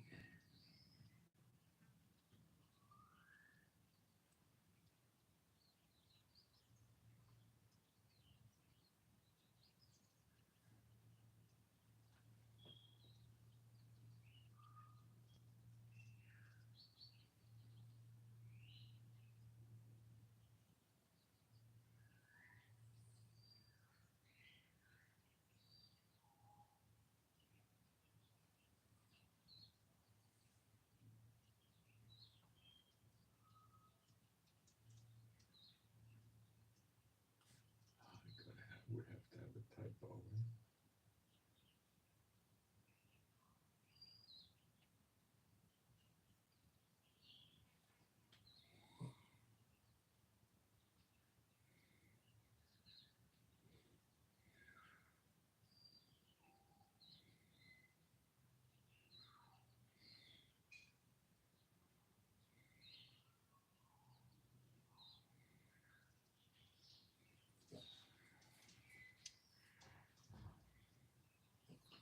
Alright, I seem to have it.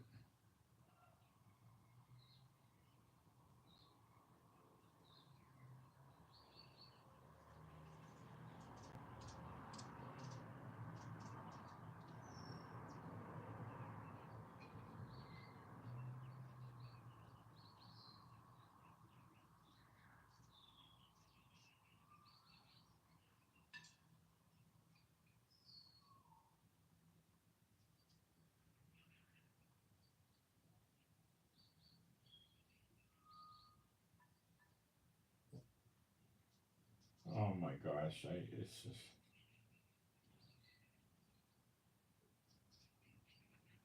not getting anywhere this side. Let me go back to my email.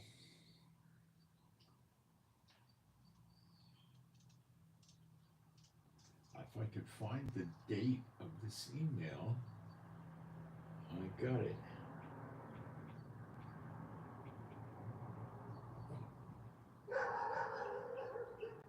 1st of January?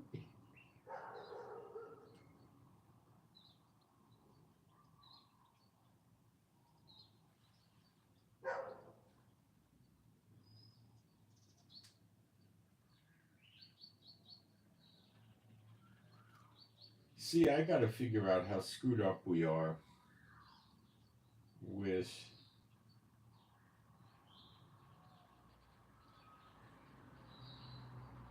what's the 11th month, what's the 12th month.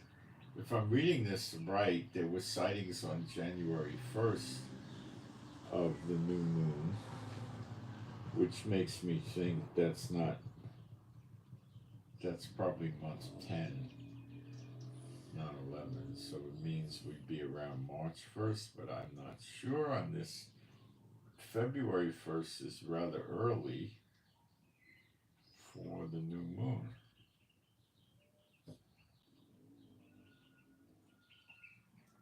I don't think the lambs are going to be out that early. It's still too cold, damp, and wet.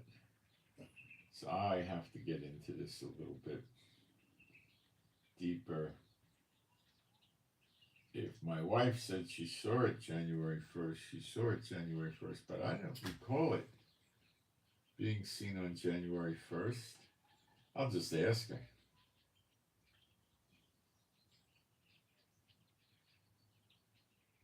I'll just ask her, that's all, and see what it was. You know, I put it up in my Telegram too. I could go back to Telegram on January 1st, can I? And then scan that.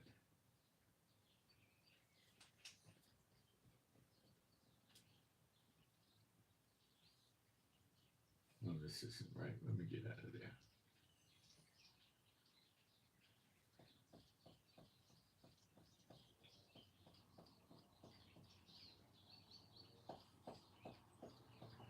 Trying to scroll as quick as I can. So I know I post it when she spots the moon. I put it up in Telegram.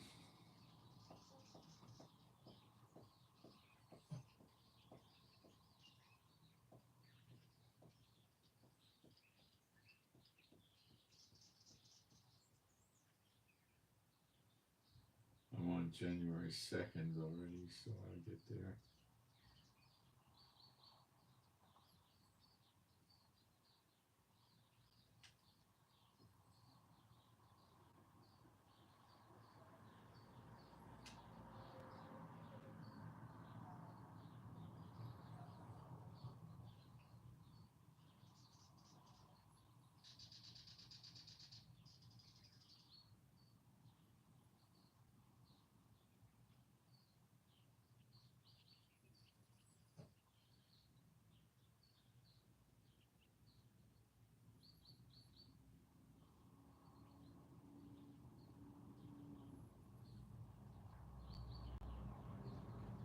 I gotta just finish scrolling through here and we'll see. Yeah, it's there. January 1st, the new moon was seen. That makes me think we're looking at March 1st. If my wife said she saw the moon, she saw the moon.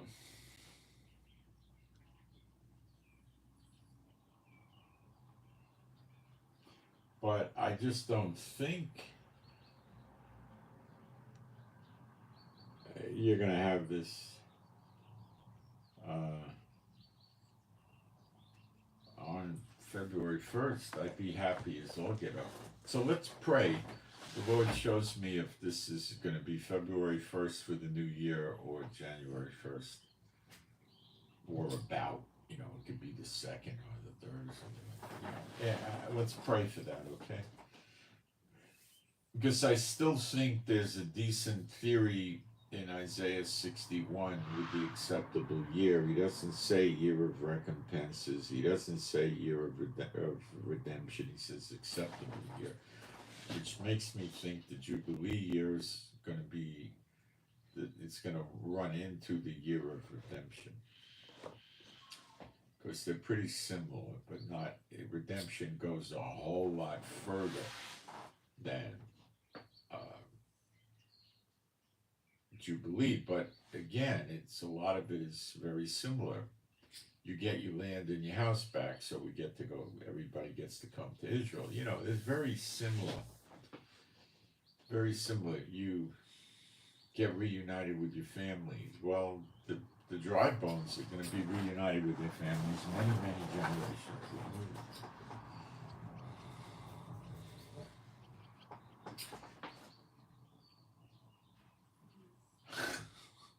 I don't have all the answers all the time, but this is something that could happen. We're not that far off, even if it is March 1st. But pray that pray for all the true believers, that they hang on and they stay happy and rejoicing during this last waiting period. Basically praying for each other. I believe it'll be honored. I'm feeling it in my spirit now. That will be honored. Do pray for it. So please pray for me and my wife Rivka for our peace, safety, protection, joy, healing. Pray for our finances. Pray for the peace of Jerusalem. And pray for Chief. Keep the prayers coming for Chief. He's doing good. He's getting very spoiled with my extra attention. He gets infuriated if I don't give him that extra attention when he wants it. He just goes into barking tirades, you know. He has it, he likes it, and now he not only expects it, he demands it. Okay, and pray for better video. Pray the Lord gives me more insights into the sequencing about all these things and the timing. And I think we'll get it. Pray for it. I think we'll get it. Please pray for it. Please, for the sake of all of us, pray for it. Okay? I find a lot of things I pray for it myself. I don't get it, but when I ask you guys to pray for it, it comes to pass. So do pray for it. And pray for all the true believers. This is so important for us. Gosh. And pray for the animals and pets, the birds and the dogs, to be happy, healthy, and whole. They're all rescues, every one of them. The mommy dog is very happy that we're in ceasefire. She's telling me now I don't have to go hide under the bed when the rockets come. I'm just kidding. She doesn't know there's a ceasefire. And pray for better videos. And I hope you got something out of this. We're still on. And Elijah's coming real soon. We're just trying to find out more precisely when. Okay? We know what he's going to do, but we really want to know, and it means a whole lot to me. So I send my shalom to all those who love Yeshua HaMashiach, and thank you for the prayers. Lots of times I really think and believe that I'm writing on your prayers.